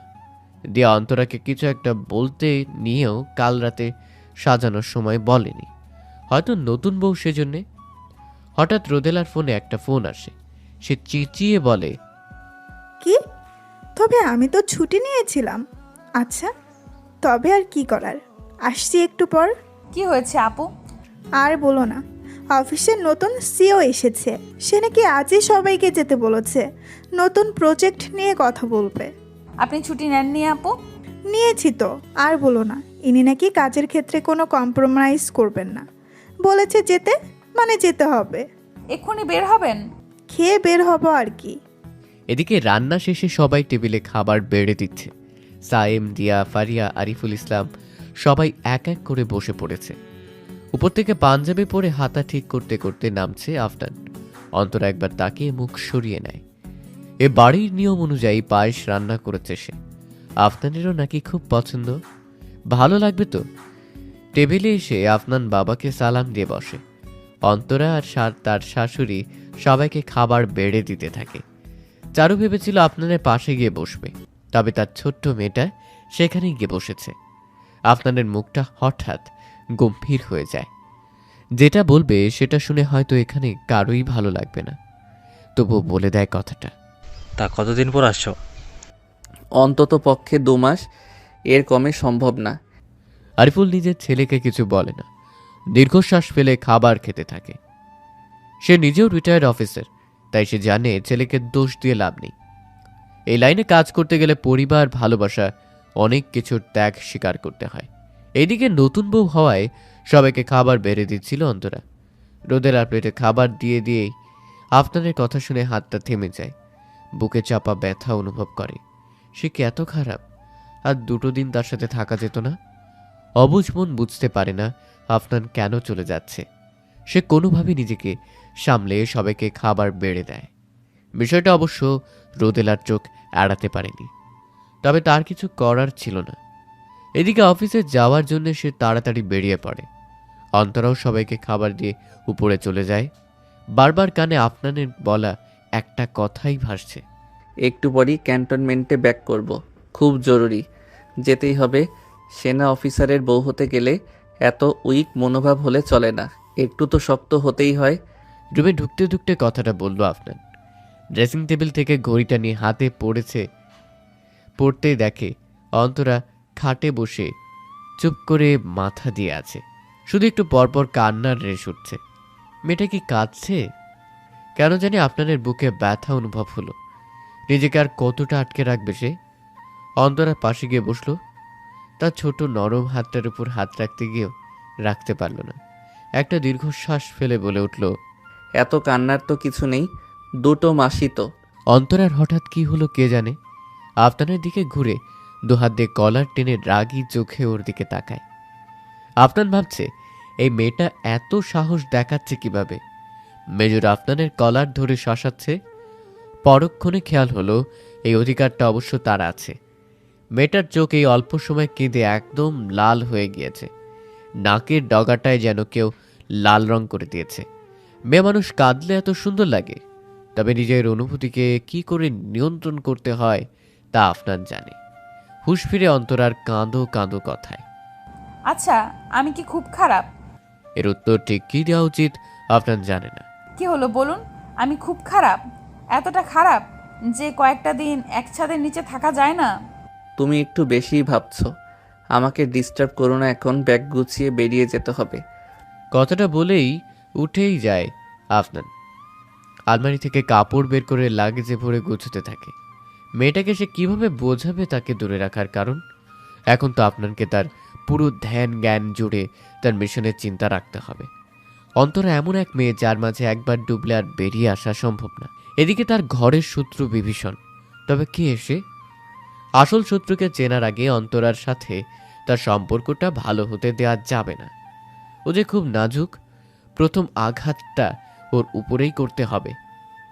একবার নিজের চোখের সামনে হওয়া অন্যায়ের প্রতিবাদে আফনান ব্যর্থ হয়েছে, দ্বিতীয়বার এই ভুল করা যাবে না। এক ভুলের মাসুল পুরো পরিবার প্রায় 12টা বছর যাবৎ দিচ্ছে। আবার সে সহ্য করার ক্ষমতা কারণেই আফনান দ্রুত ব্যাগ গুছিয়ে নিচে বেরিয়ে যায়। তাকে নেওয়ার জন্য গাড়িও এসে পড়েছে, সব রেডি। রুম থেকে বের হওয়ার সময় একবারও ফিরে তাকায় না অন্তরার দিকে। নিজেকে সবার থেকে বিদায় নিয়ে গাড়িতে উঠে বসে। যাওয়ার সময় হয়ে গিয়েছে। মাইকটা আগে বকাবকি করে এখন থেমেছে। বিয়ের পরদিনই কেউ কাজে যায়, তবে আপনাকে বোঝানোর কোনো ওয়ে নেই। গাড়িটা স্টার্ট দেওয়ার আগে একবার নিজের রুমের জানালার দিকে তাকায়। সাথে সাথে কেউ একজন পর্দার আড়ালে নিজেকে আড়াল করে নেয়। এটা যে অন্তরা তা আপনার জানে।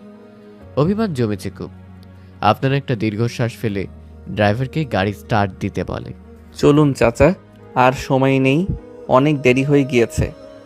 আকাশটা সকাল থেকে মেঘলা, বৃষ্টি আসবে আসবে করেও যেন আসছে না। রোদেলা দ্রুত অফিস পৌঁছে নিজের গাড়িটা পার্কিং এরিয়াতে রাখলো।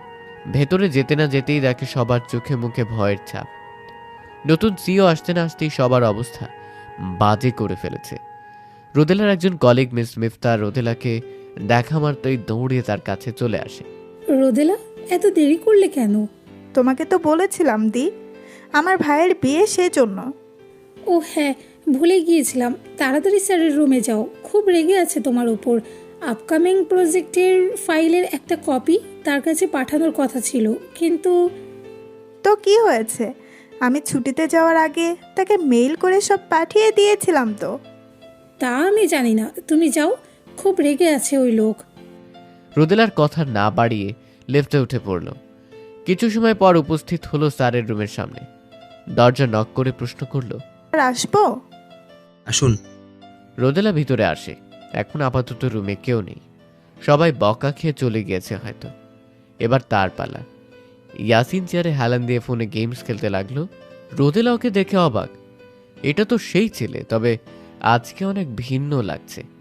দামি শার্ট, দামি ব্লেজার, অনেকটা গোছানো। রোদেলা অবাক হয়ে প্রশ্ন করে, আপনি? ইয়াসিন চোখটা বাঁকিয়ে রোদেলার দিকে তাকায়, আবার গেমসে মনোযোগ দেয়। যেন দুনিয়ার সবচেয়ে গুরুত্বপূর্ণ কাজ হলো বাবল শুটার গেমস খেলা। রোদেলা ভাবে ওই দিনের কথা হয়তো ছেলেটার মনে নেই, তবে সেদিন কি গরিব একটা ভাব নিয়েছিল। মিস রোদেলা। জি স্যার। নতুন ফাইলটার কপি পাঠানোর দায়িত্বটা কার ছিল? স্যার আমার। পাঠিয়েছেন? জি স্যার, মেইল করে পাঠিয়েছিলাম। ইয়াসিন চেয়ারে একটু সোজা হয়ে বসে ফোনটা সাইডে রাখে। রোদেলার দিকে তাকিয়ে পা থেকে মাথা অবধি একবার পরখ করে। বেশ পরিপাটি শালীন মেয়েটা। প্রথম দেখায় কেউ ধরতে পারবে না বয়স এত। নিজেকে খুব গুছিয়ে রেখেছে। ইয়াসিন তার সিভি চেক করে জেনেছে কিছুটা, আর বাকি তথ্য পেরেছে সব অফিসের পুরনো কিছু স্টাফদের কাছ থেকে। সবার সব তথ্য নেওয়ার সময় রোদেলার নাম শুনেই বাসের কথা মনে পড়ে। তখন থেকে মেয়েটাকে দেখার জন্য সে কিউরিয়াস। বড়লোক ফ্যামিলির মেয়ে, চাকরি না করলেও পারে, তবে কেন করে সেটা সেই জানে। হয়তো ইন্ডিপেন্ডেন্ট হওয়ার নেশায়। এই নেশায় আজকাল অনেক মেয়েরাই বিয়ের বয়স পার করে ফেলে, তবে রোদেলাকে তেমন মনে হচ্ছে না। অনেক তথ্যই কম সময়ে তার ব্যাপারে জেনে নিয়েছে, আরও জানতে ইচ্ছে করছে। হঠাৎ এই মেয়েটার প্রতি ইয়াসিনের ইন্টারেস্ট কেন আসলো সে নিজেও জানে না। তবে কিছু তো আছে মেয়েটার মাঝে, হয়তো চোখ দুটো। মেয়েটার চোখ দুটো টানা টানা, বেশ মায়াবী। প্রথম দেখায় অ্যাট্রাক্ট করতে পারবে এমন। ইয়াসিনের ধ্যান ভাঙে রোদেলার কথায়। স্যার আমি কি চলে যাব? তবে যাওয়ার আগে একটা কফি বানিয়ে দিন। জি। কোনো সমস্যা? কফি মেশিন তো পাশেই আছে, ক্লাসে ডেলে দিতে পারবেন না? না স্যার, পারবো, দিচ্ছি।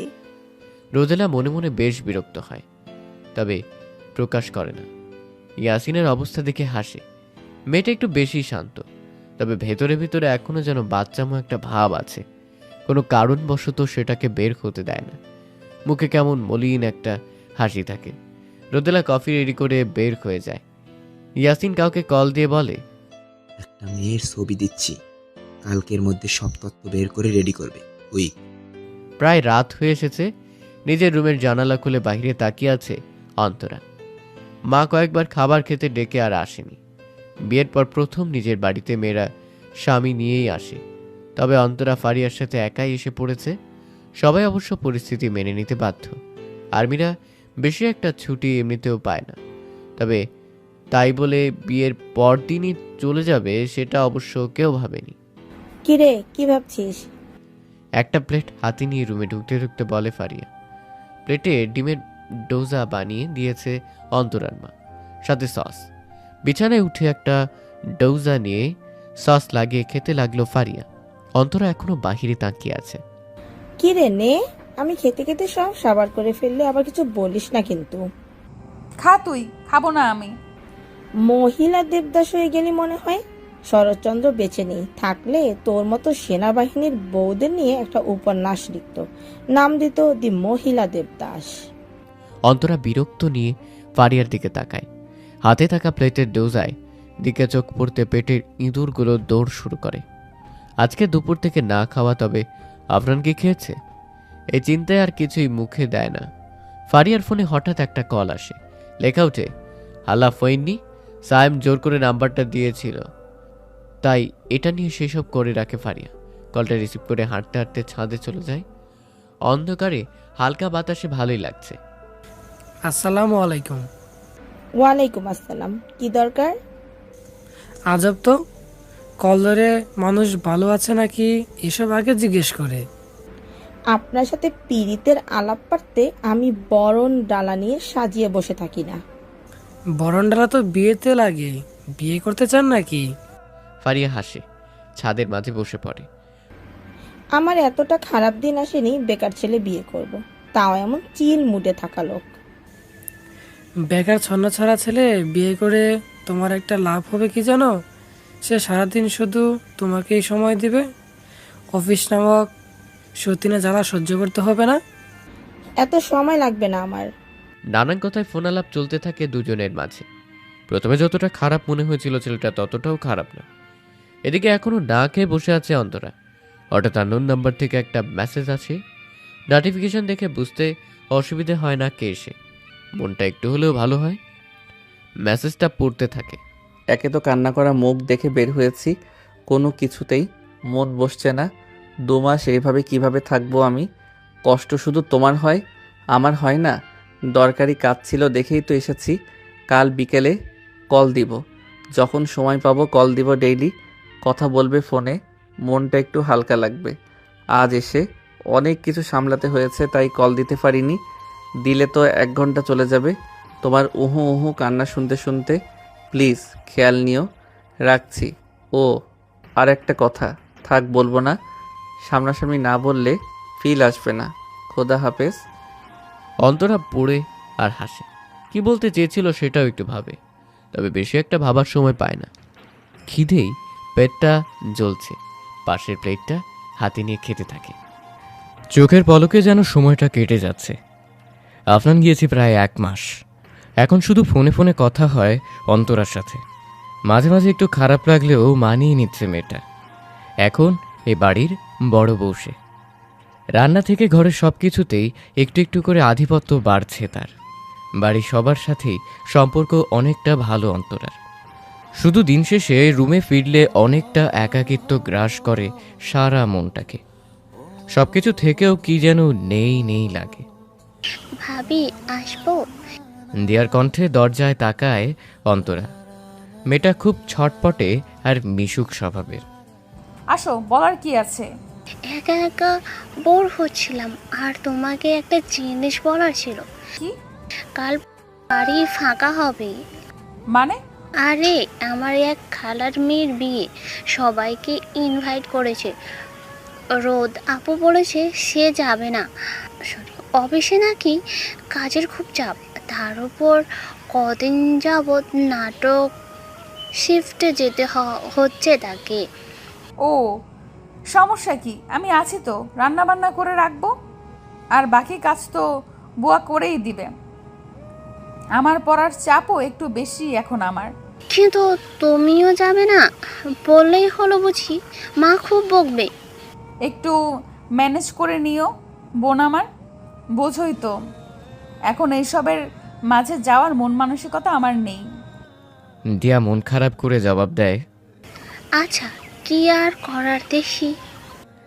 দুজনে বসে বসে গল্প করতে থাকে। রোদেলা খুব ক্লান্তি নিয়ে বিকেলবেলা বাসায় ফিরছে। এমন সময় টিপটিপ বৃষ্টি শুরু হলে দৌড়ে গিয়ে একটা ছাউনির নিচে দাঁড়ায়। তার বৃষ্টিতে ভিজতে একদমই ভালো লাগে না। ওই ঘটনার পর একবার কিছুটা স্বাভাবিক হয়ে রোদেলা বৃষ্টিতে ভিজতে ছাদে উঠেছিল। তার মা চিল্লিয়ে বলে ওঠে, আর কত নির্লজ্জের পরিচয় দিবি, এত কিছুর পরও ঢং কমেনি, এখন আশেপাশে বাড়ির ছেলেদের শরীর দেখানোর শখ উঠেছে। তারপর আজ এত বছর রোদেলা বৃষ্টিতে ভেজে না। কোনো মাই হয়তো দুনিয়াতে নিজের সন্তানকে এতটা ঘৃণা করে না যতটা রোদেলার মা তাকে করে। অথচ একটা সময় তার মা দুনিয়ার সবচাইতে বেশি তাকেই ভালোবাসত। পাড়া প্রতিবেশীদের গর্ব করে বলতো, ভাবি আমার মেয়ে কোনো ভুল করতেই পারে না, ও কোনোদিনও এমন কিছু করবে না যাতে আমাদের মান সম্মান যায়, দেখে নিন। তবে রোদেলা সেই অহংকার টিকতে দেয়নি।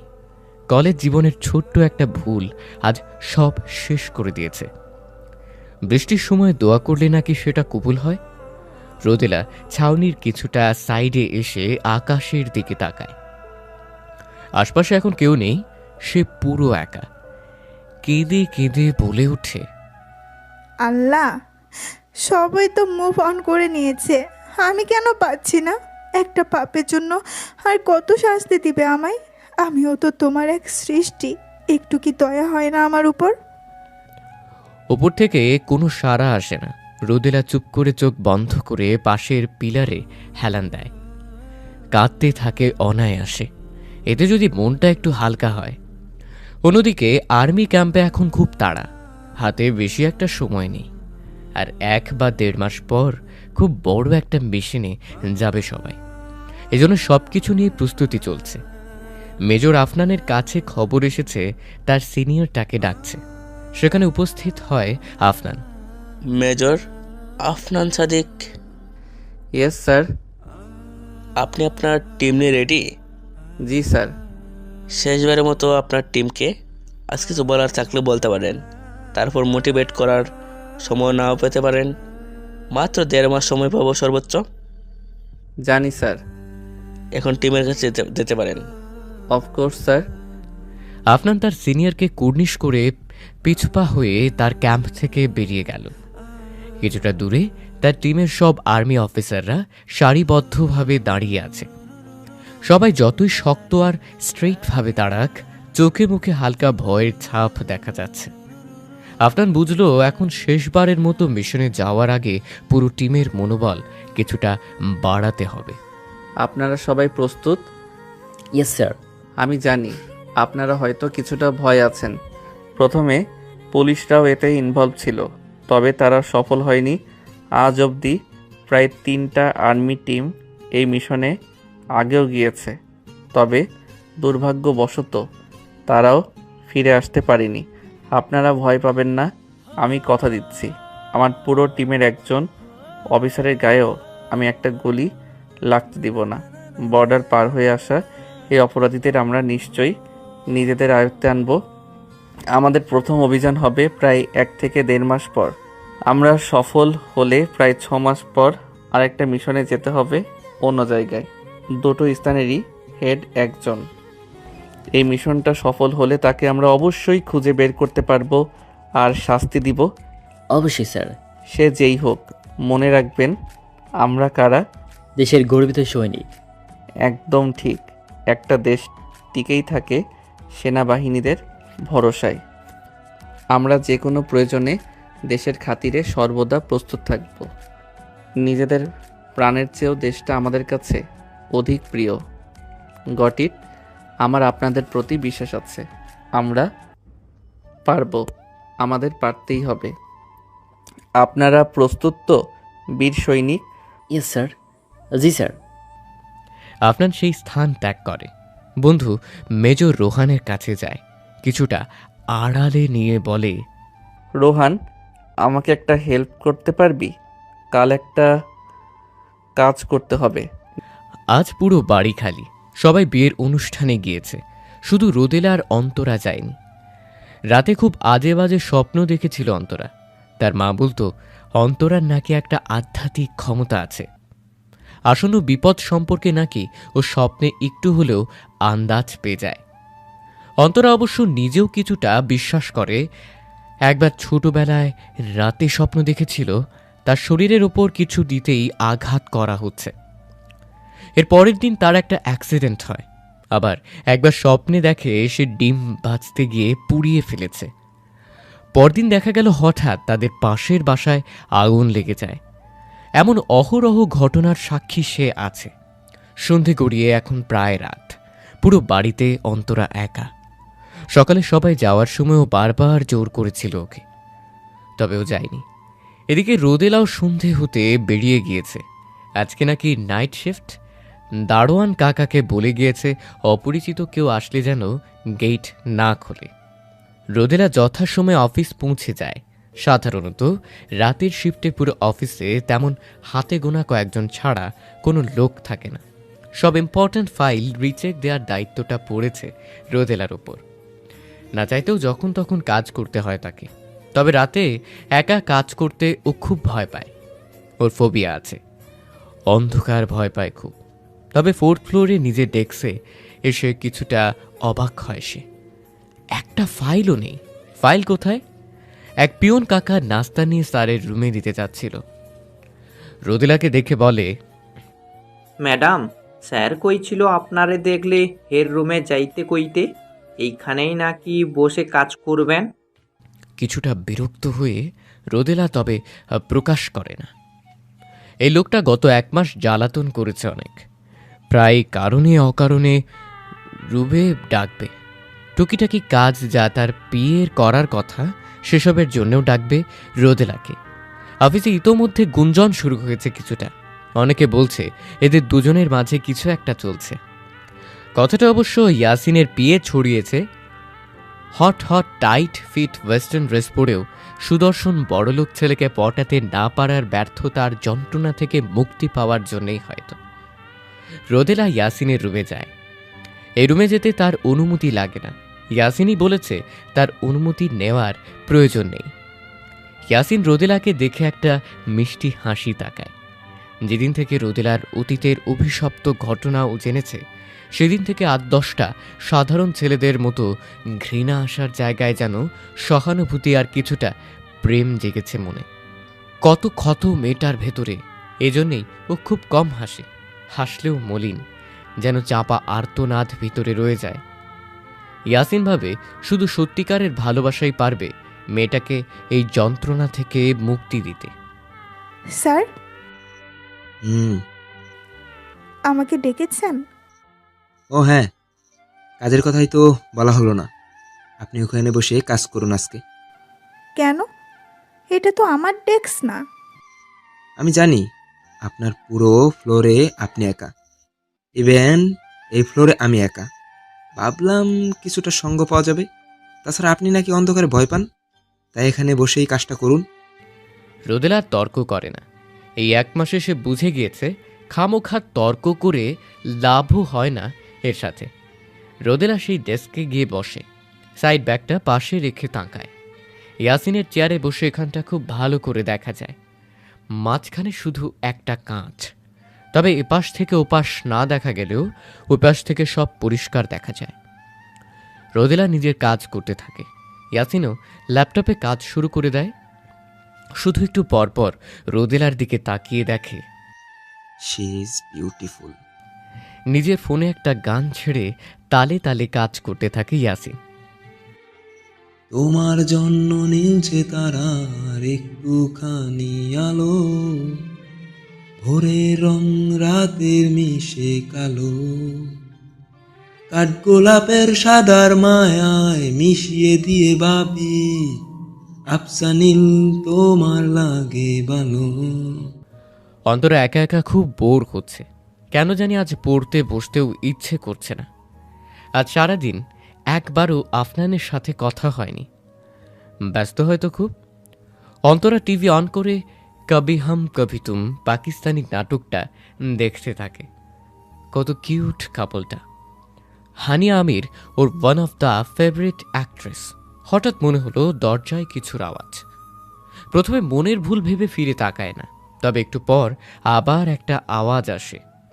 অন্তরা পিছনে শান্তভাবে তাকিয়ে এক ঝটকায় লাফিয়ে উঠে যায়। কি আপনারা বাসায় ঢুকলেন কিভাবে?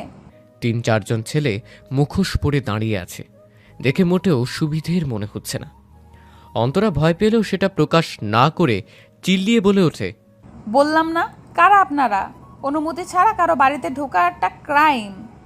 অন্তরার কথা তোয়াক্কা না করে একজন খুবই দ্রুত অন্তরার কাছে এসে পড়ে। একটা হাত ধরে খুব জোরে টানতে থাকে। অন্তরা বারবার ছাড়ানোর চেষ্টা করে, তবে পুরুষ মানুষের গায়ের জোরের সামনে সে ব্যর্থ। সে অজ্ঞাত ব্যক্তি রাগান্বিত হয়ে, চল নাটক না করে পা চালা, রেদওয়ান স্যার তোর নিতে কইছে। রেদওয়ান? কে রেদওয়ান? আমি কাউকে চিনি না, যাব না আমি, প্লিজ ছাড়েন। অন্তরাকে খুব জোর করতে থাকে লোকটা, তবে সে কিছুতেই যাবে না। এক পর্যায়ে রাগের বশে লোকটা অন্তরাকে একটা থাপ্পড় মেরে বসে। ছিটকে গিয়ে নিচে পড়ে সোফায় একটা বাঁড়ি খায় মেয়েটা। ডান চোখের ভ্রু ফেটে রক্ত বেরোতে থাকে। মাথা নিচু করেই আল্লাহকে স্মরণ করতে থাকে। এমন সময় বিদ্যুৎ চলে যায়, পুরো বাড়ি অন্ধকার। হঠাৎ কিছু ভাঙার আওয়াজ আসে, আর একসাথে কয়েকজনের আর্তনাদ। অন্তরা ভয়ে উপরে তাকায় না। ওরা সবাই কাউকে বারবার অনুরোধ করছে ছেড়ে দিতে। তোরে নিতে কইছে স্যার, প্লিজ ছেড়ে দিন, আর কোনোদিন এমন করব না, আমাদের রেদওয়ান পাঠিয়েছে। জানোয়ারের বাচ্চা, তোদের সাহস কি করে হয় আমার বউয়ের গায়ে হাত দেয়ার? এই মেজর আফনানের স্ত্রীর হাত ধরছিস তুই? তোর এই হাত আমি শরীর থেকে আলাদা করে ফেলবো। Just wait and see. Afnan একটু থামলো, কাউকে কল করে বলল, বাসায় এসে এক্ষুনি সব কটাকে ধরে নিয়ে যা, হাত কেটে দিবি একদম। সবাই ভয়ে বারবার মাফ চাইছে, তবে আফনান তোয়াক্কা না করে অন্তরার কাছে আসে। মেয়েটা এখনো মাথা নিচু করে সজোরে কেঁদে যাচ্ছে। ভয় নেই, আমি আছি না, আমি থাকতে কিচ্ছু হবে না তোমার। তাকাও এদিকে। অন্তরা কাঁপা কাঁপা চোখে উপরে তাকায়। আফনান সত্যি এসেছে ও। অন্তরা ওকে খুব শক্ত করে জড়িয়ে ধরে। আফনান ওকে কিছুটা শান্ত করে কোলে তুলে নেয়। এদিকে আফনানের লোকেরাও বাড়ি এসে পড়েছে। রেদওয়ানের দলের লোকদের টেনে হিঁচড়িয়ে নিয়ে যাচ্ছে। আফনান অন্তরাকে নিয়ে সিঁড়ি বেয়ে রুমে চলে যায়। বিছানায় শুয়ে পাশে হেলান দেয়।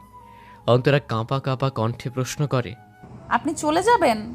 আফনান কোনো উত্তর দেয় না। অন্তরাকে শুইয়ে উঠে যেতে নিলে অন্তরা ওকে জড়িয়ে ধরে কাঁদতে কাঁদতে বলে, না না, যাবেন না আপনি। আগে ছাড়ো তুমি। না, ছাড়বো না, আমি জানি ছাড়লেই চলে যাবেন। আজকে এক রাত আমার সাথে থাকা যায় না। অন্তরা প্লিজ, বাচ্চামো করো না। বিপদ এসেছিল তাই আমিও এসেছিলাম তোমায় প্রোটেক্ট করতে। এখন বিপদ আর আসবে না। আমি এরপর থেকে সুরক্ষা আরও বাড়িয়ে দিব। এখন যেতে দাও প্লিজ। না, দিব না। বারবার বাচ্চামো করায় শেষে বিরক্ত হয়ে আফনান একটা ধমক দিয়ে বসে। সাথে সাথে অন্তরা ওকে ছেড়ে দিয়ে একদম চুপ হয়ে বসে। আফনান উঠে দরজায় কাছে গিয়ে একবার পিছু ফিরে তাকায়। আর 1.5 মাস ওয়েট করো, মিশনটা কমপ্লিট হলে লম্বা একটা ছুটি পাবো আমি। পুরোটা সময় তোমাকে দিব, প্রমিস। কিন্তু এখন অন্তত আমার কাজটা করতে দাও। অন্তরা চুপ করে বসে থাকে। আফনানের কি হলো কে জানে। যেতে নিয়ে আবার অন্তরার কাছে ফিরে এসে দুহাত দিয়ে মুখটা ওর দিকে ঘোরায়। ঠিক 2 ভ্রুর মাঝ থেকে এক আঙ্গুল উপরে কপালে একটা ভালোবাসার পরশ এঁকে দেয়। সাথে সাথে দ্রুতই স্থান ত্যাগ করে। অন্তরা শুধু এক দৃষ্টিতে ওর যাওয়ার দিকে তাকিয়ে থাকে। অন্তরার ঘুমটা আজ ফজরের আগে ভেঙে গিয়েছে। কেন জানি এখন আর বাড়িতে একা থাকতে ভয় করছে না। মনে হয় আফনান সব সময় ওর আশেপাশেই আছে। আচ্ছা, কাল যদি ও ঠিক টাইমে না আসতো তাহলে কি হতো ভাবতেই শরীরে কাঁটা দিয়ে ওঠে। আফনান সব সময় ওর প্রয়োজনে হাজির হয়। এর আগে একবার কলেজ থেকে একটা ট্রিপে গিয়ে জঙ্গলে হারিয়ে গিয়েছিল অন্তরা। পাশে ছিল সেনা ক্যাম্প। কোনো এক কাজে আফনান সেখানে গিয়ে যাচ্ছিল। কলেজ ড্রেস পরা এক পিচ্ছিকে দেখে বলে, এই মেয়ে এখানে কি করছো? প্রথমে কিছুটা ভয় পেয়ে যায় অন্তরা, পরে শরীরে সেনাদের ওই ব্যাজ দেখে কিছুটা আশ্বস্ত হয়। কি হলো বলো? এটা তো ডেঞ্জারাস এরিয়া, বাইরে কারো প্রবেশ নিষেধ। না মানে আমি পথ হারিয়ে ফেলেছি, কিভাবে ফেরত যাব বুঝতে পারছি না। বলেই অন্তরা কান্না করে দেয়। প্রায় সন্ধ্যাও হয়ে এসেছিল। অনেকটা ভয় পেয়েছে বেচারি। আর এই লোক ভালো নাকি খারাপ তাও তো সে জানে না। আচ্ছা চলো, আমি তোমাকে দিয়ে আসি। আপনি আবার আমার রক্ত খাবেন না? কি? না মানে খারাপ ভাববেন না।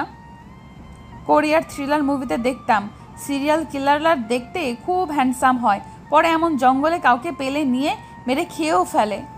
আফনান ভ্যাবাচাকা খেয়ে যায়। সুন্দর দেখে সুনাম করল নাকি বদনাম ঠিক আন্দাজ করতে পারছে না। তবে সে অন্তরাকে ঠিকই তাদের পিকনিক স্পটে পৌঁছে দেয়। ঘরে বসে এসব পুরনো কথা ভাবছিল অন্তরা। ওই দিন থেকেই আফনানকে বেশ মনে রেখেছে মেয়েটা। ঘরের ড্রেসিং টেবিলটার সামনে গিয়ে বসে।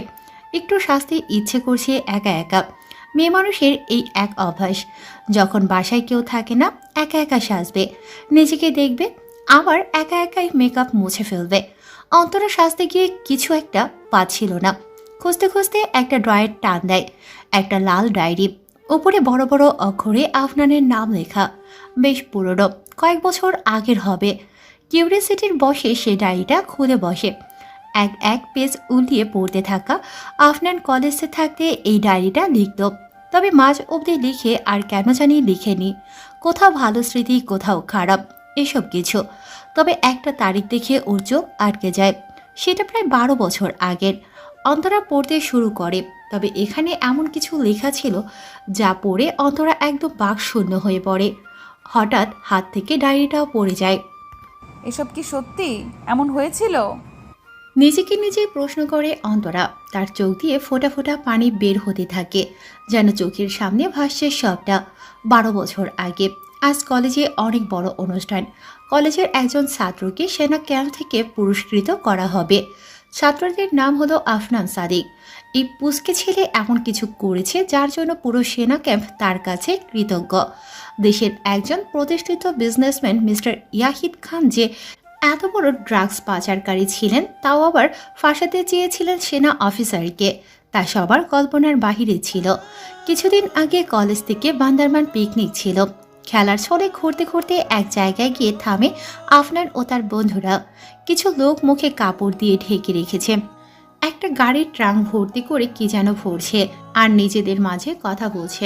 আফনানের বন্ধু এসব আড়াল থেকে দেখে ফিসফিসিয়ে বলে, আফনান চল পালাই, আমাদের দেখলে বিপদে পড়ব। আরে থামো তো সিরাত, কিছু একটা তো এখানে হচ্ছে। সুবিধার বলে মনে হচ্ছে না। ওয়েট, সব ভিডিও করব আমি। সিরাত ভয়ে চলে আসে ঠিকই, তবে আফনান আসে না। এক এক করে সব ভিডিও করে। সাথে ওদের মধ্যে যা কথা হয় তাও উঠে যায়। কে এসবের পেছনে কে কাকে ফাঁসাতে চায় সব। অতঃপর লুকিয়ে ফেরত এসে সব প্রমাণ নিজের বাবা আরিফুল ইসলামকে দেয়। সেনাবাহিনীর সব অফিসাররা বেশ গর্বিত হয় ওর উপর। তবে এর ফল যে কত ভয়ানক হতে পারে তা ওদের পুরো পরিবার বুঝতে পারেনি। সারা রাত কাজ করে রোদেলা বেশ ক্লান্ত। পুরো রাত কম্পিউটারের দিকে তাকিয়ে থাকতে থাকতে চোখ ব্যথা করছে। ইয়াসিনও ইচ্ছে করে রাতে বাড়ি ফিরেনি। মেয়েটাকে একা রেখে যাবে না ও। মিস রোদেলা। রোদেলা পাশে তাকায়। হাতে ব্লেজারটা নিয়ে দাঁড়িয়ে আছে ইয়াসিন। রোদেলা জিজ্ঞাসাসূচক দৃষ্টিতে তাকালে ইয়াসিন ইশারা দিয়ে বোঝায় আজ এ অবধি। রোদেলা উঠে ক্লান্ত শরীরে ব্যাগ নিয়ে বেরিয়ে পড়ে। ইয়াসিনও পাশে পাশে হাঁটছে। আজ খুব টায়ার্ড মনে হয়। জি। আমি পৌঁছে দেই? নো থ্যাঙ্কস, আমি যেতে পারবো। ইয়াসিন আর কথা বাড়ায় না। লিফটে উঠে পড়ে দুজনে। রোদেলা চুপ করে নিচে তাকিয়ে আছে। মেয়েটা এত লজ্জা পায় কেন? যেন তাকালেই কিছু হয়ে যাবে। ইয়াসিন হাসে। বাকিদের সরাতে পারছে না আর এ একবারও তাকায় না, হয়তো পুরনো ট্রমার জন্য। নিচে এসে ইয়াসিন তাড়াতাড়ি রোদেলার আগে গাড়ি থেকে বের হয়। দৌড়ে গিয়ে বিল্ডিংয়ের পাশের দোকান থেকে 2টো এনার্জি ড্রিঙ্কস নিয়ে আসে। নিন, কি এটা? এনার্জি ড্রিঙ্ক, ভালো লাগবে। No thanks. আপনি কি এই ওয়ার্ড ছাড়া আর কোনো ইংরেজি পারেন না? নিতে বলছি, নিন তো। রোদেলা বারবার মানা করার সত্ত্বেও নিতে বাধ্য হয়, তবে এই সময়ে এটির খুব দরকার ছিল আসলে। রোদেলা ঠোঁট ছুঁয়ে ক্যানটায় একটু একটু করে চুমুক দেয়। গ্যারেজের নিচের গাড়িতে গিয়ে বসে। ইয়াসিন অপেক্ষা করছে কখন রোদেলা গাড়ি থেকে নামবে। সেই আগেই টায়ার পাঞ্চার করে রেখেছে। কোথায় যেন শুনেছিল everything is fair in love and war.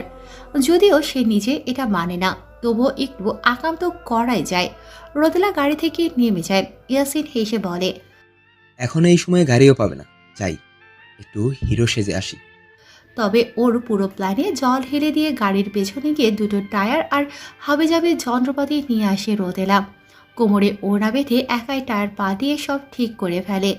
Yasin দূর থেকে দাঁড়িয়ে এসব দেখে বলে, দুর্বল, কপালটা আমারই খারাপ। ভুলে গিয়েছিলাম মেয়েটা সব কিছুতে ব্যাকআপ রাখে। মনমরা হয়ে ইয়াসিনও নিজের গাড়িতে গিয়ে বসলো। এদিকে গায়ে কাঁথা টেনে গভীর ঘুমে মগ্ন রোদেলা। সারা রাত জেগে থেকে বাসায় এসে দুটো ব্রেডে জ্যাম লাগিয়ে খেয়ে নেয় রোদেলা। অন্তরা জুস আর কিছু সালাদ ওর রেডি করে রেখেছিল। তাড়াতাড়ি খেয়ে রুমে এসে শুয়ে পড়ে। সাথে সাথে তলিয়ে যায় গভীর ঘুমের দুনিয়ায়। অন্তরা নিজেও হালকা পাতলা ব্রেকফাস্ট করে নেয়। নিজের রুমে যাওয়ার সময় কি মনে করে যেন রোদেলার রুমে যায়। মেয়েটা ঘুমোচ্ছে। ঘুমন্ত অবস্থায় ঠিক ছোট্ট বাচ্চার মতো লাগছে। এই মেয়ের বয়স 30+। অসম্ভব মনে হচ্ছে অন্তরার কাছে। আচ্ছা, ওই অমানুষগুলোর কি একটুও মায়া হয়নি মেয়েটার প্রতি? তখন তো সে আরও ছোট ছিল। অন্তরার রুম থেকে বেরিয়ে নিজের রুমে গেল। বারান্দায় বসে ধোয়া ওঠা 1 কাপ দুধ চা খেতে খেতে সেই ভয়ানক রাতের কথা ভাবতে লাগলো। বিকেল থেকে রোদেলাকে পাওয়া যাচ্ছে না। আরিফুল নিজের সেনা ক্যাম্পে ব্যাক করেছে।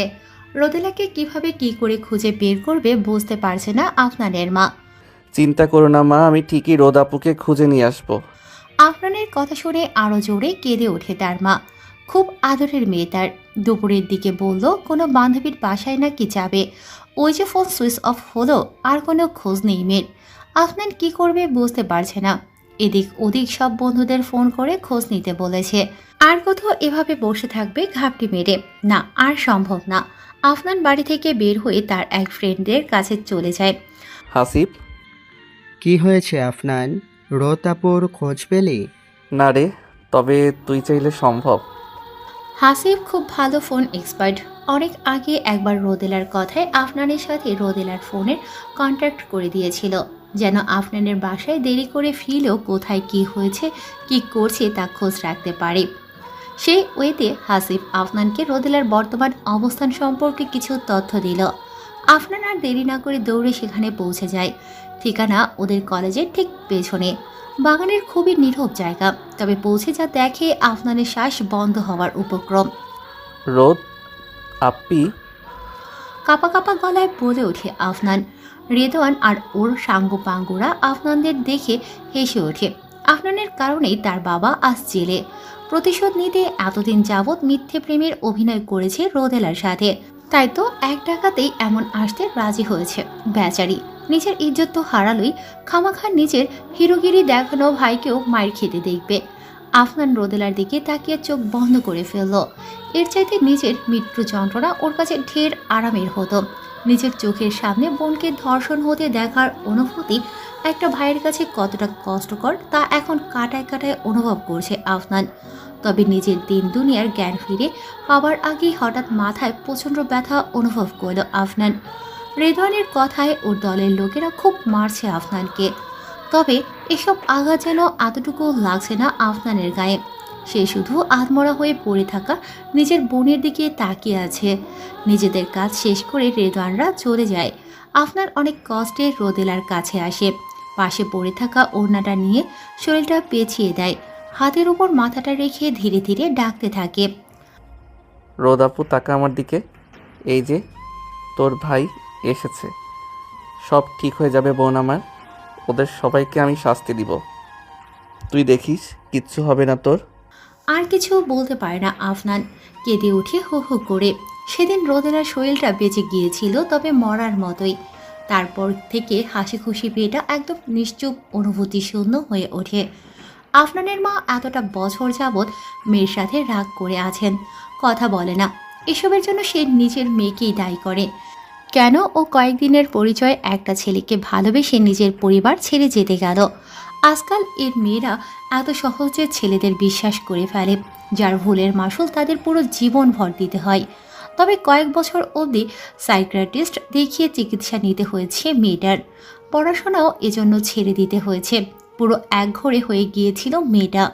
আর ওই জানোয়াররা, তারা ঠিকই বিদেশে গিয়ে দিব্যি বিন্দাস লাইফ কাটাচ্ছে। আরিফুল ইসলামের মনে হয়েছিল তার মতো কাপুরুষ বাবা এই দুনিয়ায় আর একজনও নেই। নিজে একজন সেনা অফিসার হয়েও মেয়ের সাথে হওয়া এই অন্যায়ের শাস্তি সে দিতে পারেনি। কম কথা শুনতে হয়নি সবার মেয়েটাকে। ওর তো কোনো দোষ নেই, ও তো শুধু কাউকে ভালোবেসেছিল, বিশ্বাস করেছিল। আর কি, যেসব ছেলেরা মেয়েদের বাজে চোখে দেখে, তাদের ইফটিজিং করে কিংবা ধর্ষণের মতো জঘন্য কিছু করে, ওরা জানেও না যে এর প্রভাব একটা মেয়ে ও তার পরিবারকে কতটা জঘন্যভাবে পড়তে হয়। ওরা এসবের আগে একবারের জন্য নিজের মা, বোন বা সন্তানের কথা ভাবে না। হয়তো ভাবে, হয়তো নিজের পরিবারের সদস্যকেও ওরা এই চোখেই দেখে। সেদিন থেকে আফনান শুধু নিজের ক্যারিয়ারেই ফোকাস করেছে। যেভাবেই হোক ওই পাপীদের ধরে বোনের সাথে হওয়া অন্যায়ের বদলা নিতেই হবে। দুপুরে উঠে ফ্রেশ হয়ে নেয় রোদেলা। একটা নীল রঙের গোল জামা পরে নেয়। একপাশে আয়নার কাজ করা ওড়না ঝোলানো। আজ দুপুর থেকে সন্ধ্যা অবধি শিফট। ভালোই হলো, রাতে আর বাড়ির বাহিরে যেতে হবে না। এদিকে ইয়াসিন অধীর আগ্রহে অপেক্ষা করছে কখন রোদেলা অফিসে আসবে। কিছুক্ষণ পর রোদেলা আসলো। ইয়াসিন ওর সিট চেঞ্জ করে গত রাতে যেখানে বসে কাজ করছিল সেখানটাতেই পার্মানেন্ট করে দিয়েছে। এখন শুধু অপেক্ষার পালা। ইচ্ছে করে এই ডেস্কের কম্পিউটার নষ্ট করে রেখেছে ইয়াসিন কাছের এপাশ থেকে সবই দেখতে পাচ্ছে। ইয়েস, এই তো রোদেলা বসেছে।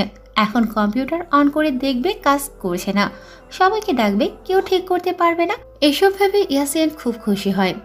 আয়েগা মাজা, আমাকে ডাকবে, আমি কম্পিউটার ঠিক করে দেব। রোদেলা চোখে আমি হিরো হব। আমার প্রতি ও কিছুটা থ্যাঙ্কফুল হবে। আমি ওর নাম্বার চাইবো, যেন কোনো সমস্যায় আমাকে ডাকে। একটু একটু কথা হবে, তারপর ভালো লাগা হবে, ভালো লাগা থেকে ভালোবাসা হবে, পরে প্রেম হবে, কয়েকদিন পর বিয়ে করব। বিয়ের পর দুটো বাচ্চা হবে, ছেলের নাম দিব। আর কিছু ভাবতে পারে না ইয়াসিন। বেচারার সব পরিকল্পনা ভেস্তে যায় যখন মনে পড়ে আজ বৃহস্পতিবার। আজ রোদেলার ইউনিটের কারো তো কম্পিউটারে কোনো কাজই নেই, শুধু হাতে করে কয়েকটা ডকুমেন্ট গুছিয়ে জমা দিলে শেষ। খুবই হতাশ হয় ইয়াসিন। এমন সময় তার পিএ এসে ইয়াসিনকে চিন্তিত দেখে প্রশ্ন করে, এনি প্রবলেম স্যার? কি আর বলবো বলো, বাচ্চার নামটা রাখতে পারলাম না। মানে আপনি তো আনম্যারিড। তুমি বুঝবে না। আচ্ছা, একটা কাজ করো। কি? মিস রোদেলাকে গিয়ে বলো আমি ডাকছি। কথাটা শুনে পিএর মনটা খারাপ হয়ে যায়। ইদানিং অফিসে খুব কথা হচ্ছে নতুন সিওর কারণে অকারণে রোদেলাকে নিজের রুমে ডাকে। Maybe something is happening between them. আমাকে ডেকেছেন স্যার? রোদেলার কথায় ওর দিকে ফিরে তাকায় ইয়াসিন। বেচারার মুখটা পুরো রাতের আধারে নেমে এসেছে। কত সুন্দর প্ল্যান করেছিল, সব শেষ। রোদেলা এখন আর বিরক্ত হয় না, এতদিনে অভ্যাস হয়ে গিয়েছে। এই ছেলে প্রথমে ডাকবে, তারপর ভাবনায় ডুবে যাবে। স্যার ভাবা হলে বলবেন। রোদেলার কথায় ইয়াসিন একটু নড়ে বসে। মেয়েটা কি ওকে পাগল ভাবছে? ভাবলে ভাবুক, পৃথিবীর সকল প্রেমিক পুরুষরাই পাগল। সুস্থ হওয়ার মূলত অভিনয় করে। ইয়াসিন কফির দিকে ইশারা করে বলল, এক কাপ কফি বানাতে হবে তো, দিচ্ছি। ইয়াসিনের কথার মাঝে কথা থামিয়ে রোদেলা কফি রেডি করতে থাকে আর ভাবে মাস শেষে স্যালারিটা কাজের জন্য পায় নাকি ডেইলি কফি বানিয়ে দেওয়ার জন্য। দ্রুত কফির কাপটা ইয়াসিনের টেবিলে রেখে বেরিয়ে যায়। একবার পিছনেও ফিরে তাকায় না। ইয়াসিনের মুডটা অফ হয়ে যায়। সে কি দেখতে এত খারাপ যে তার দিকে একবার ফিরেও তাকায় না? পকেট থেকে ফোন বের করে সেলফি তুলে কয়েকটা বারবার স্ক্রল করে দেখতে থাকে। না, ছেলেটা তো দেখতে খারাপ না। কফির কাপে একটু চুমুক দিয়ে সেও অফিসের কাজে লেগে যায়। দুপুরে খাবার শেষে অন্তরা বাগানের একটা গাছের নিচে বসে। বৃষ্টির মাস চলছে বিধায় আকাশে সূর্যের দেখা মেলে না দুপুরেও। অন্তরা এক কাপ গরম গরম দুধ চা বানিয়ে এনেছে। চায়ের কাপে একটু চুমুক দিচ্ছে আর ফেসবুক থেকে নীল ডাকঘর গল্পটা পড়ছে। শেষ পর্বটা পড়ে মনটা খারাপ হয়ে গেল।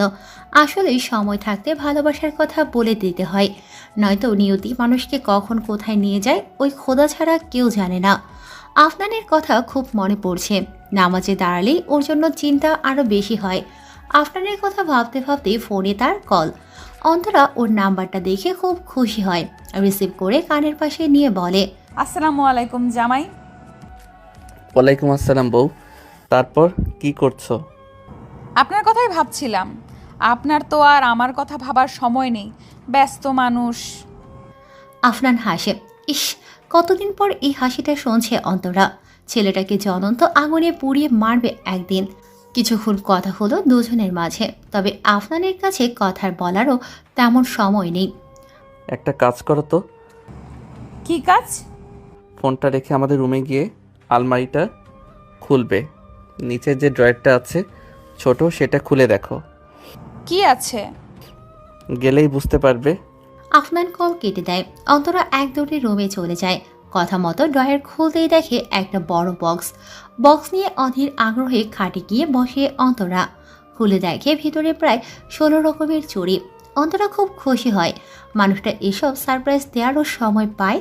তবে একটা জিনিস সে বুঝছে না, আফনান বুঝলো কি করে তার চুড়ি পছন্দ। তবে বক্সে চুড়ির সাথে একটা সুন্দর গোলাপও ছিল, যদিও ফুলটা অনেকটা শুকিয়ে গিয়েছে। অন্তরা খুব যত্নে সেটাকে নিয়ে তার পড়ার টেবিলের একপাশে সাজিয়ে রাখে। এই ফুলটা দেখলে মনে হবে আফনান তার সাথে আছে। থ্যাঙ্কস দোস্ত, সেদিন রাতে ম্যানেজ করে নিলি। আফনানের কথায় ওর বন্ধু হেসে বলে, তুই তো আমার ফ্রেন্ড, এটুকু তো করতেই পারি, আর তোর কষ্ট তো আমি বুঝি। আফনান ভ্রুকুসকে জিজ্ঞেস করে, মানে? থাক, এখন আর সাধু সাজতে হবে না, ছেলেদের তো এমন কষ্ট হয়। কি বলতে চাইছিস? মেয়েদের মতো ঢং না করে বলতো। ছি, বয়সকে এখন তুই ছেলেদেরও মেয়ে হিসেবে দেখছিস? সাবধান, আর্মি ক্যাম্পে এসব এলাও না।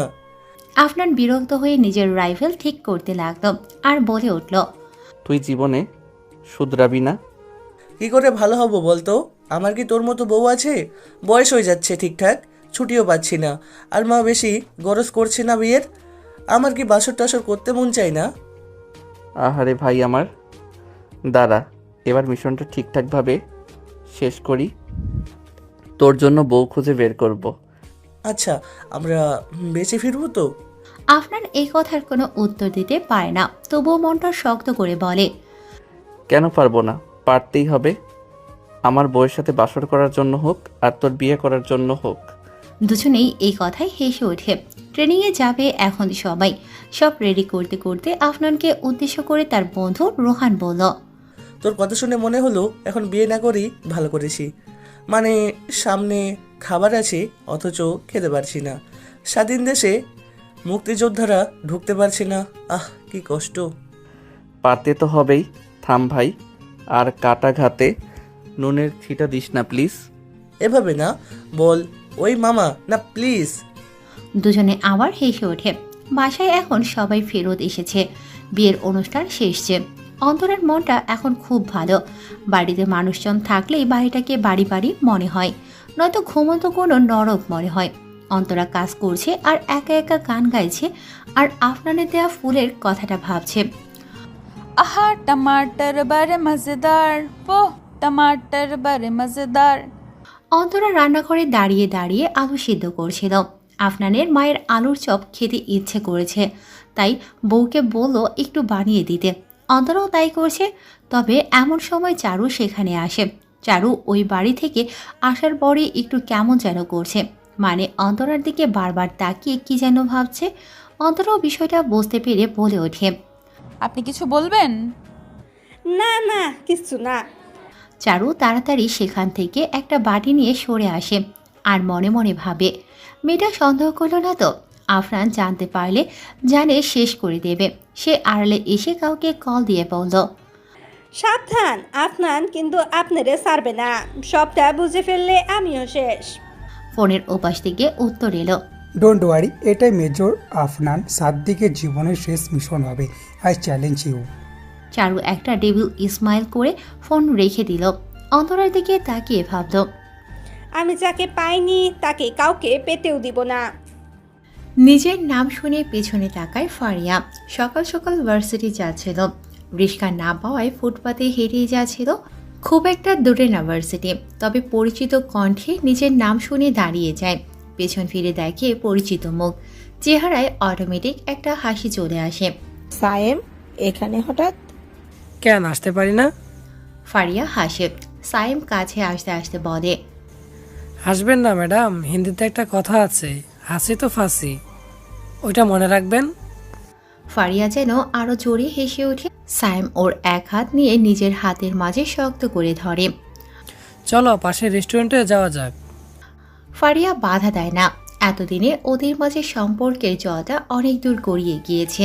এখন অনেক সময় বসে বসে সায়েম দুনিয়ার আজগুবি সব গল্প বলবে, আর ফারিয়া এক হাত ভাঁজ করে মাথা রেখে মুগ্ধ নয়নে তাকিয়ে ওকে দেখবে আর শুনবে। রোদেলা আজ 2 দিন পর অফিসে এসেছে। শরীরটা একটু খারাপ থাকায় 2 দিন আসতে পারেনি। ছুটিও নিয়েছিল। লিফটে করে ওঠার সময় ইয়াসিনের সাথে দেখা। শুধু দুজনেই আছে ভেতরে।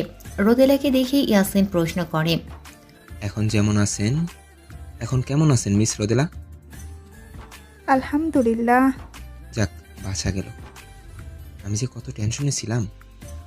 রোদেলা একটু বাঁকাভাবে ইয়াসিনের দিকে তাকালো, পরে অন্যদিকে মাথা ঘুরিয়ে নেয়। এতদিনে এই লোকটার নিপ্পা মার্কা প্রেমে রোদেলা অভ্যস্ত হয়ে গিয়েছে। ইয়াসিনের ব্যবহারে সে ইদানিং পরিষ্কার বুঝতে পারছে লোকটা ওর প্রেমে পড়েছে। একটু হাসে সে আর মনে। ওর পাগলামোর প্রশংসা না করে পারা যাবে না। তবে তার পরপরই মুখের হাসি থেমে যায় রোদেলার। তার সত্যিটা হয়তো ও জানে না, না জানারই কথা। জানলে আর এসব পাগলামি করতো না। ইয়াসিন রোদেলার দিকে তাকিয়ে ভাবতে থাকে, এখনো কত ইনোসেন্ট ওর ফেসটা। আচ্ছা, ওই জানোয়ারগুলোর একটু বাঁধলো না বিবেকে? ওরা মানুষ নাকি অন্য কিছু? একটা কথা বলি। জি স্যার, বলুন। আমি যদি আপনার বাসায় বিয়ের প্রস্তাব পাঠাই, আপনি মাইন্ড করবেন? রোদেলা হতভম্ব হয়ে যায়।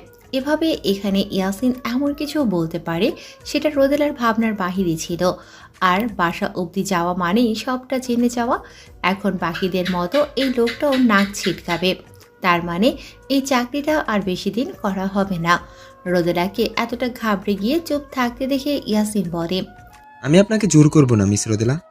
আপনি কাকে জীবনে জড়াবেন সেটা আপনার একান্ত ব্যক্তিগত ব্যাপার। তবে একটা কথা কি জানেন? রোদেলা জিজ্ঞেস করার ভঙ্গিতে তাকায়। ইয়াসিন বলে ওঠে, আমি আপনার সব সত্যি মেনে নিয়েই আপনার সাথে সারাটা জীবন থাকতে রাজি।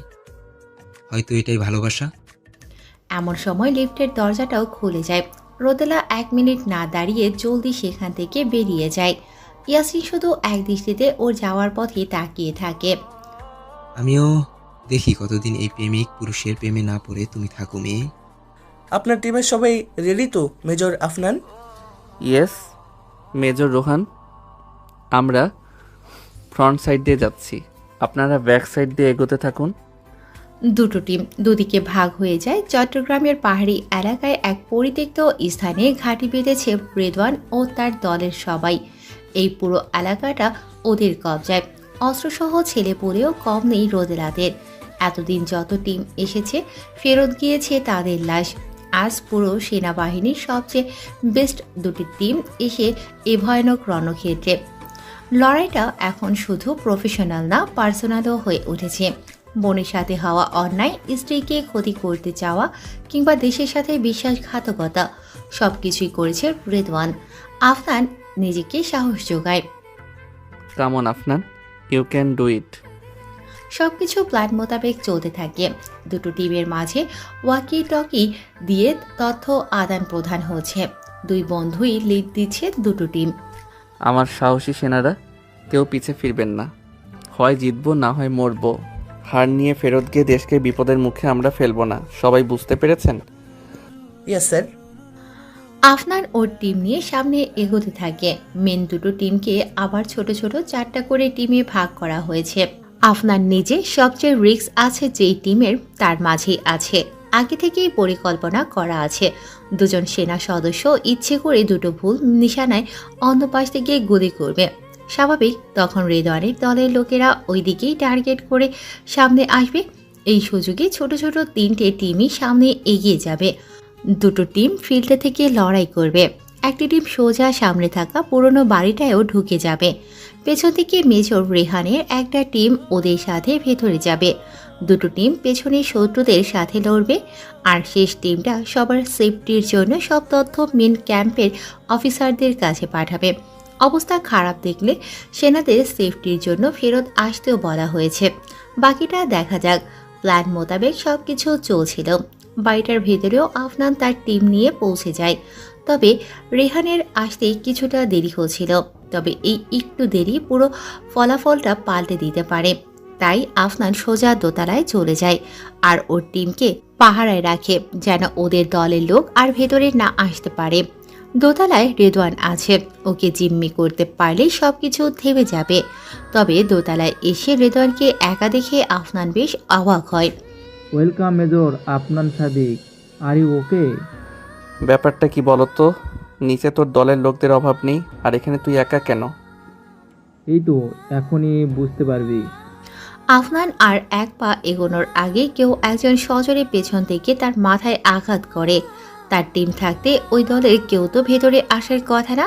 তবে কি আফনানের নিজের দলের কেউই বিশ্বাসঘাতকতা করল?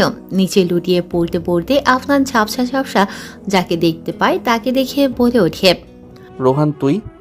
রোহান বিকৃত একটা হাসি দিয়ে বলল, everything is fair in love and war দোস্ত ডোন্ট মাইন্ড।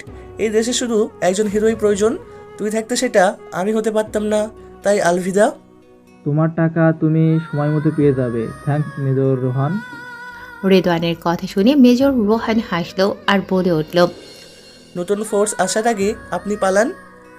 রেদওয়ান আর 1 মিনিটও দাঁড়ালো না। তার দলের সবার মৃত লাশ পড়ে আছে।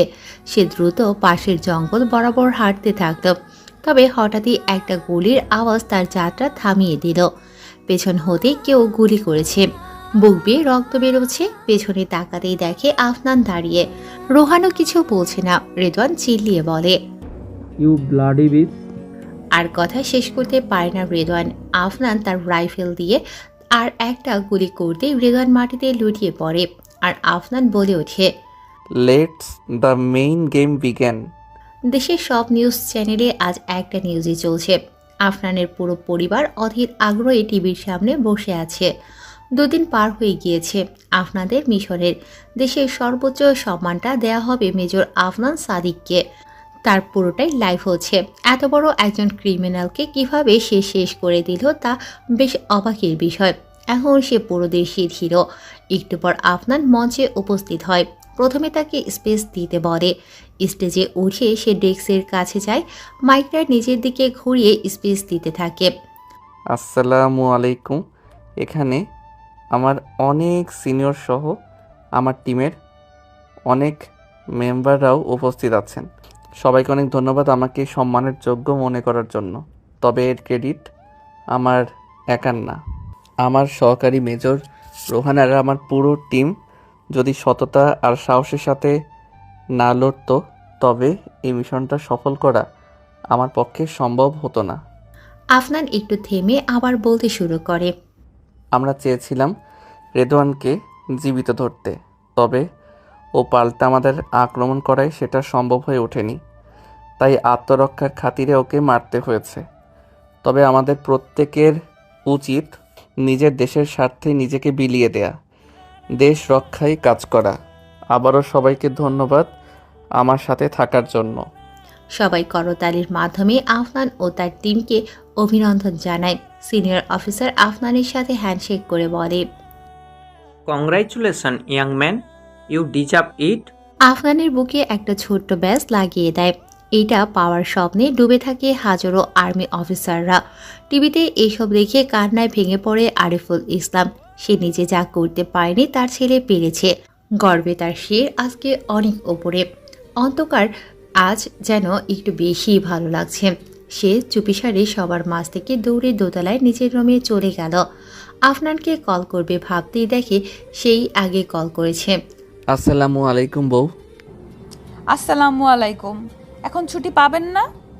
আজব তো, কেমন আছি, কি করছি, কিভাবে কি হলো তা না জিজ্ঞেস করে তুমি ছুটির কথা বলছো। অন্তরার মনটা খারাপ হয়ে গেল। অন্তরাকে চুপ থাকতে দেখে আফনান বলে ওঠে, আজ বিকেলে আসছি। দোস্ত, রোহানের কথা শুনে ব্যাগ গোছানো থামিয়ে আফনান ওর দিকে তাকায়। তোরে বললাম একটু ঘুমিয়ে নে, নিলিত না তো। এখন কি ঘুমের সময় নাকি?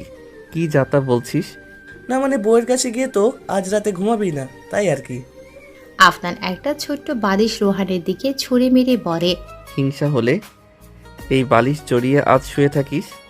মজা নিস না তো, পারলে একটা বউ খুঁজে দিস। আফনান হেসে বলল। আচ্ছা। রোহানও নিজের ব্যাগ গোছাতে থাকে। পুরো 1 সপ্তাহের ছুটি পেয়েছে ওরা। এই 1 সপ্তাহ ছুটি মানে আর্মিদের কাছে 1 বছরের ছুটির সমান, যেখানে ঈদের সময়ও মাত্র 3 দিন বা 4 দিন ছুটি থাকে। আফনান ব্যাগ গোছাতে গোছাতে ভাবতে লাগলো, রোহান হেল্প না করলে প্রতিশোধটা আর নেওয়া হতো না। এসব কিছু ওদের প্ল্যানেরই অংশ ছিল, যেন নিজের আত্মরক্ষার উদাহরণ দেখিয়ে নিজের সবচেয়ে বড় শত্রুকে নিজ হাতে শাস্তি দিতে পারে আফনান। তাই রেদওয়ানকে এটা বিশ্বাস করানো হয় রোহান তার দলে। তবে সে হয়তো ভুলে গিয়েছে, সবাই তার মতো দেশদ্রোহী রাজাকার না, কেউ কেউ দেশপ্রেমীও হয়। মা, আফনানের মা রান্নাঘরে অনেক কিছু রান্না করছিলেন। আজ তার ছেলে তার মুখ উজ্জ্বল করে বাড়ি ফিরছে। হয়তো টাকা পয়সার পাহাড় অনেকেই বানিয়ে ফেলে, তবে এভাবে সবার আইডল হতে কজন পারে। এমন সময় রোদেলার মুখে মা ডাক শুনে তার মা একদম থমকে যায়। আজ কত বছর পর এই ডাকটা সে শুনেছে। উপরে উপরে যতই রাগ করে থাকুক, ভেতরে তো সে একজন মা। মা তো মাই হয়। সে রোদেলার দিকে তাকালো। রোদেলা আরো কাছে এসে বলল, মা একটু কথা বলি তোমার সাথে। আফনানের মা চুপ করে রইলেন। রোদেলা আবার বলে উঠল, মা আমি বিয়ে করতে চাই। কি? একটা চিৎকার দিয়ে ওঠে রোদেলার মা। তার মেয়ে কি পাগল হয়েছে? হঠাৎ এসব কি বলছে? এর আগে তারা নিজেরাও রোদেলাকে বিয়ে দিতে চেয়েছিল। ভেবেছিল নতুন সংসার হলেও হয়তো পুরনো ব্যথা ভুলে যাবে। তবে ও আর কাউকে বিশ্বাস করতে পারেনি। আজ হঠাৎ এসব? জি মা। যা বলছো ভেবে বলছো তো? হ্যাঁ মা, আর যে আমাকে বিয়ে করতে চাই সে হয়তো সবটা জেনেই এসেছে। রোদেলার মা কিছুটা ওর দিকে ফিরে প্রশ্ন করল, তুই কি ওই ছেলেকে ভালোবাসিস? রোদেলা চুপ করে থাকে। সে নিজেও এর উত্তরটা ঠিক জানে না, তবে ওর নজর এড়ায়নি। কিছুটা দুর্বল হয়তো সে নিজেও হয়েছে। মেয়েকে চুপ করে থাকতে দেখে রোদেলার মা যা বোঝার বুঝে যায়। তা ছেলেটাকে? আমাদের অফিসের সিও, বয়সে আমার থেকে ছোট। তা এত ভালো মেয়ে থাকতে তোমাকে কেন? মানে বুঝতেই পারছো কি বলছি? জানি না। আচ্ছা, এক কাজ করো, ওই ছেলেকে কাল আসতে বলো। যা কথা হবে আফনানের সামনেই হবে। পাকনামি করে নিজে কিছু করতে চেও না। আগেরবার কি হয়েছে ভুলনি নিশ্চয়। রোদেলা আর কিছু না বলে মাথা নেড়ে চলে আসে। একবার বিশ্বাস ভাঙলে আর তা আগের মতো ফিরিয়ে আনা যায় না। এজন্যই হয়তো মানুষ বিশ্বাসকে আয়নার সাথে তুলনা করে। রোদেলার যদি নিজের কিছু করার হতো সে তো আর তার মাকে বলতো না। তবে একটা জিনিস দেখে ভালো লাগছে, আজ এত বছর পর মা অন্তত কথা তো বলেছে। বিকেলবেলা আজ অন্তরা খুব সুন্দর করে সেজেছে। পছন্দের কালো শাড়িটা পরেছে, মুখে হালকা মেকআপ করতে নিয়েও করেনি। দিয়া এসে ঠিকই এসব নিয়ে মজা করবে। নিচে গিয়ে নিজেও রান্নার কাজে শাশুড়িকে একটু হেল্প করলো। এমন সময় গাড়ির হর্নের আওয়াজ।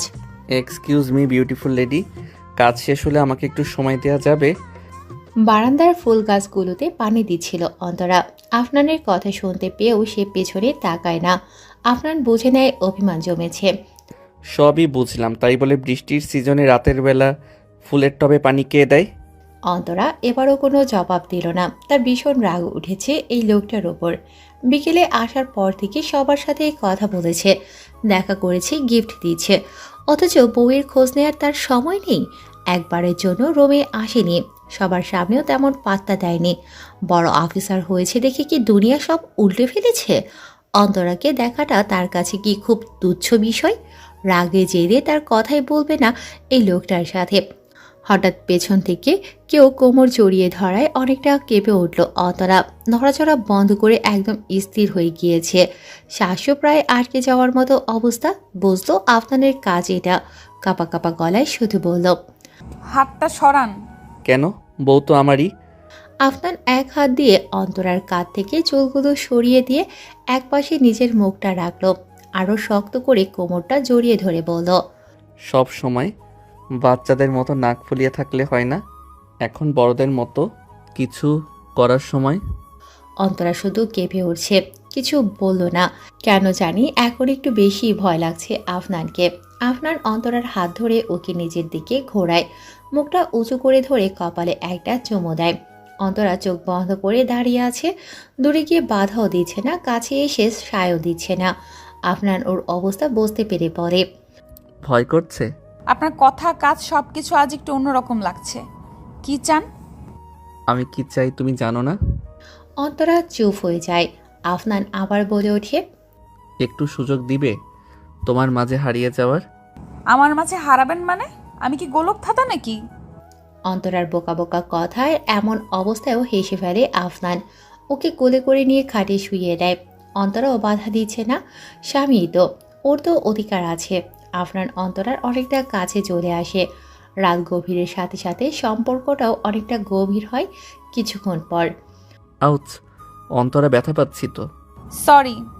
তুমি তো কাছে আসতে চাইতে, এখন এভাবে খামচি দিচ্ছ কেন? পিঠটা শেষ করে দিলে। সরি, একটু ভয় পেয়ে গেছিলাম। অন্তরার কাঁদো কাঁদো মুখ দেখে আর আফনান কিছু বলল না। আজ রাতে তার পিঠে আঁচড়ের দাগের কোনো কমতি হবে না, সে বুঝে গিয়েছে। আর সময় নষ্ট না করে সে অন্তরার মাঝে আবার ডুব দিল। তারপর এদিকে সব দেখে চারুও বুঝে ফেলে সে কত বড় ভুল করেছে। নিজেকে ওয়াদা করে এই ভুল আর করবে না। যেই ভালোবাসা থেকে স্বামীকে দূরে রেখেছে তা আর করবে না। সকালবেলা অন্তরার ঘুম একটু আগে ভেঙে গিয়েছে। আফনানের দিকে তাকিয়ে দেখে ও এখনো ঘুমোচ্ছে। ওকে আর ডাকে না, আস্তে করে উঠে গিয়ে ফ্রেশ হয়ে আসে। এসে দেখে আফনান উঠে গিয়েছে। গুড মর্নিং জামাই। ব্যাড মর্নিং বউ। কেন, কি হলো আবার? আমাকেও ডাকতা, একসাথে যেতাম। ইউনো, দেশে পানির খুব সংকট, আমাদের উচিত পানি বাঁচানোর। থাক, আর দেশের চিন্তা করতে হবে না, ফ্রেশ হয়ে আসেন। আফনান আর কিছু না বলে ফ্রেশ হয়ে আসলো। এসে দেখে অন্তরা সবকিছু গুছিয়ে নিচে যাচ্ছে। আফনান ওর এক হাত টেনে নিজের সাথে মিশিয়ে বলল, এত তারা কিসের বউ? ছাড়েন, এখন সময় নেই, বাসায় মেহমান আসবে। কোন মেহমান আসবে যে আমার থেকেও বেশি জরুরি? আফনানের মনে পড়ে কাল সন্ধ্যায় তার মাও এ ব্যাপারে বলেছিল। ইয়াসিন নাকি কি যেন নাম ছেলেটার। আফনান অন্তরার কপালে ঠোঁট ছুঁয়ে ওকে ছেড়ে দিল। আফনানদের বাড়ির ড্রয়িং রুমে সবাই গোল হয়ে বসে আছে। একপাশে অপরাধীর ন্যায় মুখ করে দাঁড়িয়ে আছে রোদেলা, আর ইয়াসিন তার বাবাকে নিয়ে এসেছে। সেও মাথা নিচু করে বসে আছে। নীরবতা ভেঙে আরিফুল বলে উঠল, তা সব জানো তো তুমি? জি আঙ্কেল। আবেগের বসে সিদ্ধান্ত নিও না বাবা, সমাজের মানুষের কথা শুনতে হবে। তখন আমার মেয়েকে ছেড়ে দিবে না তো? রোদেলার বুকটা ধক করে কেঁপে ওঠে। আসলেই তো, পরে আবার ছেড়ে দেবে না তো? ইয়াসিন রোদেলার দিকে একবার তাকিয়ে আরিফুল ইসলামের দিকে তাকায় আর উত্তর দেয়, যদি মাঝপথে হাতটা সারারই হতো তাহলে হাতটা ধরতে চাইবো কেন? I will treat her like my queen. Afnan এবার আর চুপ করে থাকলো না, সেও বলে উঠল, আমার একটাই বোন, খুব আদরের ছিল, অনেক কষ্ট সহ্য করছে গত 12 বছর, আর সহ্য করার ক্ষমতা নেই ওর মাঝে। ওকে কষ্ট দিও না প্লিজ। দিব না, কথা দিলাম। আরও কিছুক্ষণ কথা হলো সবার মাঝে।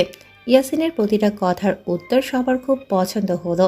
শেষে 1 সপ্তাহ পর বিয়ে ঠিক হলো। আল্লাহর রহমতে বিয়েটাও ঠিকঠাকভাবে হয় 3 বছর পর। এই আফরা, দাঁড়াও মা, আর 1 লোকমা দিব, তাহলেই শেষ।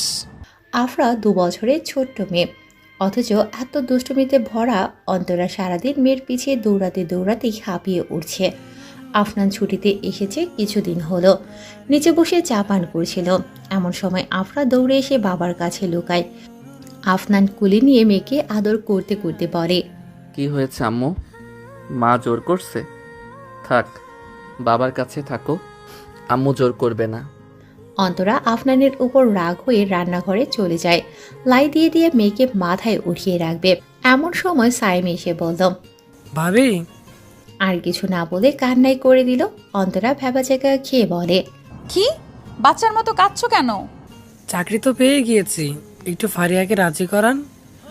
সবাই বিয়ে করে সেটেল হয়ে গিয়েছে, খালি আমি দেবদাসের মতো ঘুরছি। ধুর। আচ্ছা, চাচিকে বলে দেখব। সাইম আর কিছু বলে না। এই ফারিয়া মেয়েটা এত জেদি, একবার বলেছে পড়াশোনা শেষ করে বিয়ে করবে, মানে সেটাই করবে। শুধু সত্যি সত্যি ভালোবেসেছিল বলে, নয়তো এতদিনে অন্য কাপড় হলে ঠিকই ব্রেকআপ হয়ে যেত। অন্তরা রুমে বসে কাপড় গোছাচ্ছে, আফরা বিছানার একপাশে গুটিসুটি হয়ে ঘুমোচ্ছে। অন্তরা কাপড় গুছিয়ে ড্রয়ারে রেখে আসতেই আফনান এসে ওকে জড়িয়ে ধরে। এই পাগল, আপনি? আফনান কিছু না বলে ওকে শক্ত করে জড়িয়ে ধরে আর বলতে থাকে, শুনলাম কাল নাকি রোদাপু আসবে। হ্যাঁ, এখন থেকে আগামী 1 মাস এখানেই থাকবে। ডেলিভারির ডেট তো দিলই।